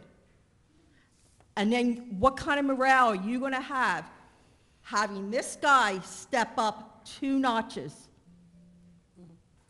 Yes, it's a possibility It might that not be a good lieutenant question, could. but to me, it means a lot. Because if I was a captain and I had a lieutenant bump me up to a chief when I worked all these years and I'm managing him, let me tell you what kind of person I would be after that. Well, this is what I can say. If the voters vote no and keep the code the same and we still have the Director of Public Safety, I would still be moving on having a Director of Public Safety until the point that I felt comfortable hiring a chief. I'm going through this process right now because the voters could vote yes, eliminate the position, and then I would need to hire chiefs shortly after that. I don't want to postpone this process until after the election. So you're going to even hold him longer than what he was already anticipated staying. He was only supposed to be here for, I think, 3 months? And how many months are we now? We're pushing almost a year. I have to do what's right by the community, and I'm not comfortable putting the chiefs in those positions at this point. That's why I haven't done it. But all of a I'm still sudden, it hopeful. just to me, the way I feel about it is, I feel that now that we're going out on a special election, all of a sudden now, with Dr. Kern's prayer tonight, which I was dumbfounded, we're looking into having a chief now in the police and the fire. I think council always wanted to have chiefs at the point that the manager, myself, was comfortable putting somebody in that position. At this point, I'm not. I mean, there's a lot of things going on in the departments that I won't get into at the current moment, but there are personnel issues, there's issues with budget, there's other things that management employees really need to have control over, and Dan's trying to get that control, and I am hopeful in the future Does we'll the have very city, good chiefs. the taxpayers know how much more money we are paying to pay all these acting captains when they're on? The only Plus reason Dan that- Howard's salary. The only reason that we would have to pay the additional acting for the fire captains is because of the arbitrator's ruling on that. That is it, you know, at that point. So I don't believe that the taxpayers are having to pay anything more than that's needed at this point to get these departments in shape. These are emergency management departments, and Dan's doing a fine job leading them. And Dan knew that this was a temporary position to help move us into having chiefs again. I'm the one that's not comfortable with I having just a feel chiefs it's at a this waste point. of our money now, all of a sudden with this election. That's just my feeling. I understand. Okay, any other public? Yes, John.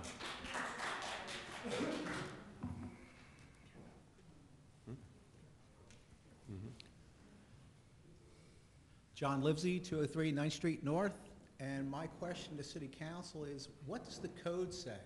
Because when I read through the code, it was my interpretation that the departmental chiefs are in the code, that they have to be there. The Director of Public Safety is maybe a supervisor and maybe an entity. There's other responsibilities that that position has, but it was in no means to replace a chief, any of the chiefs.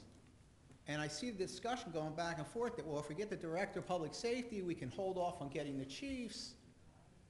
And I don't see that in the code. Am I misinterpreting what our city code says?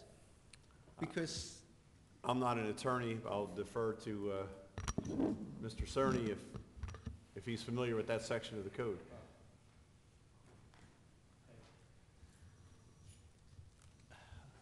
I don't know specifically what the code says, but let me try to answer what I think is the intent of your point. A Director of Public Safety will never be a Chief of Police.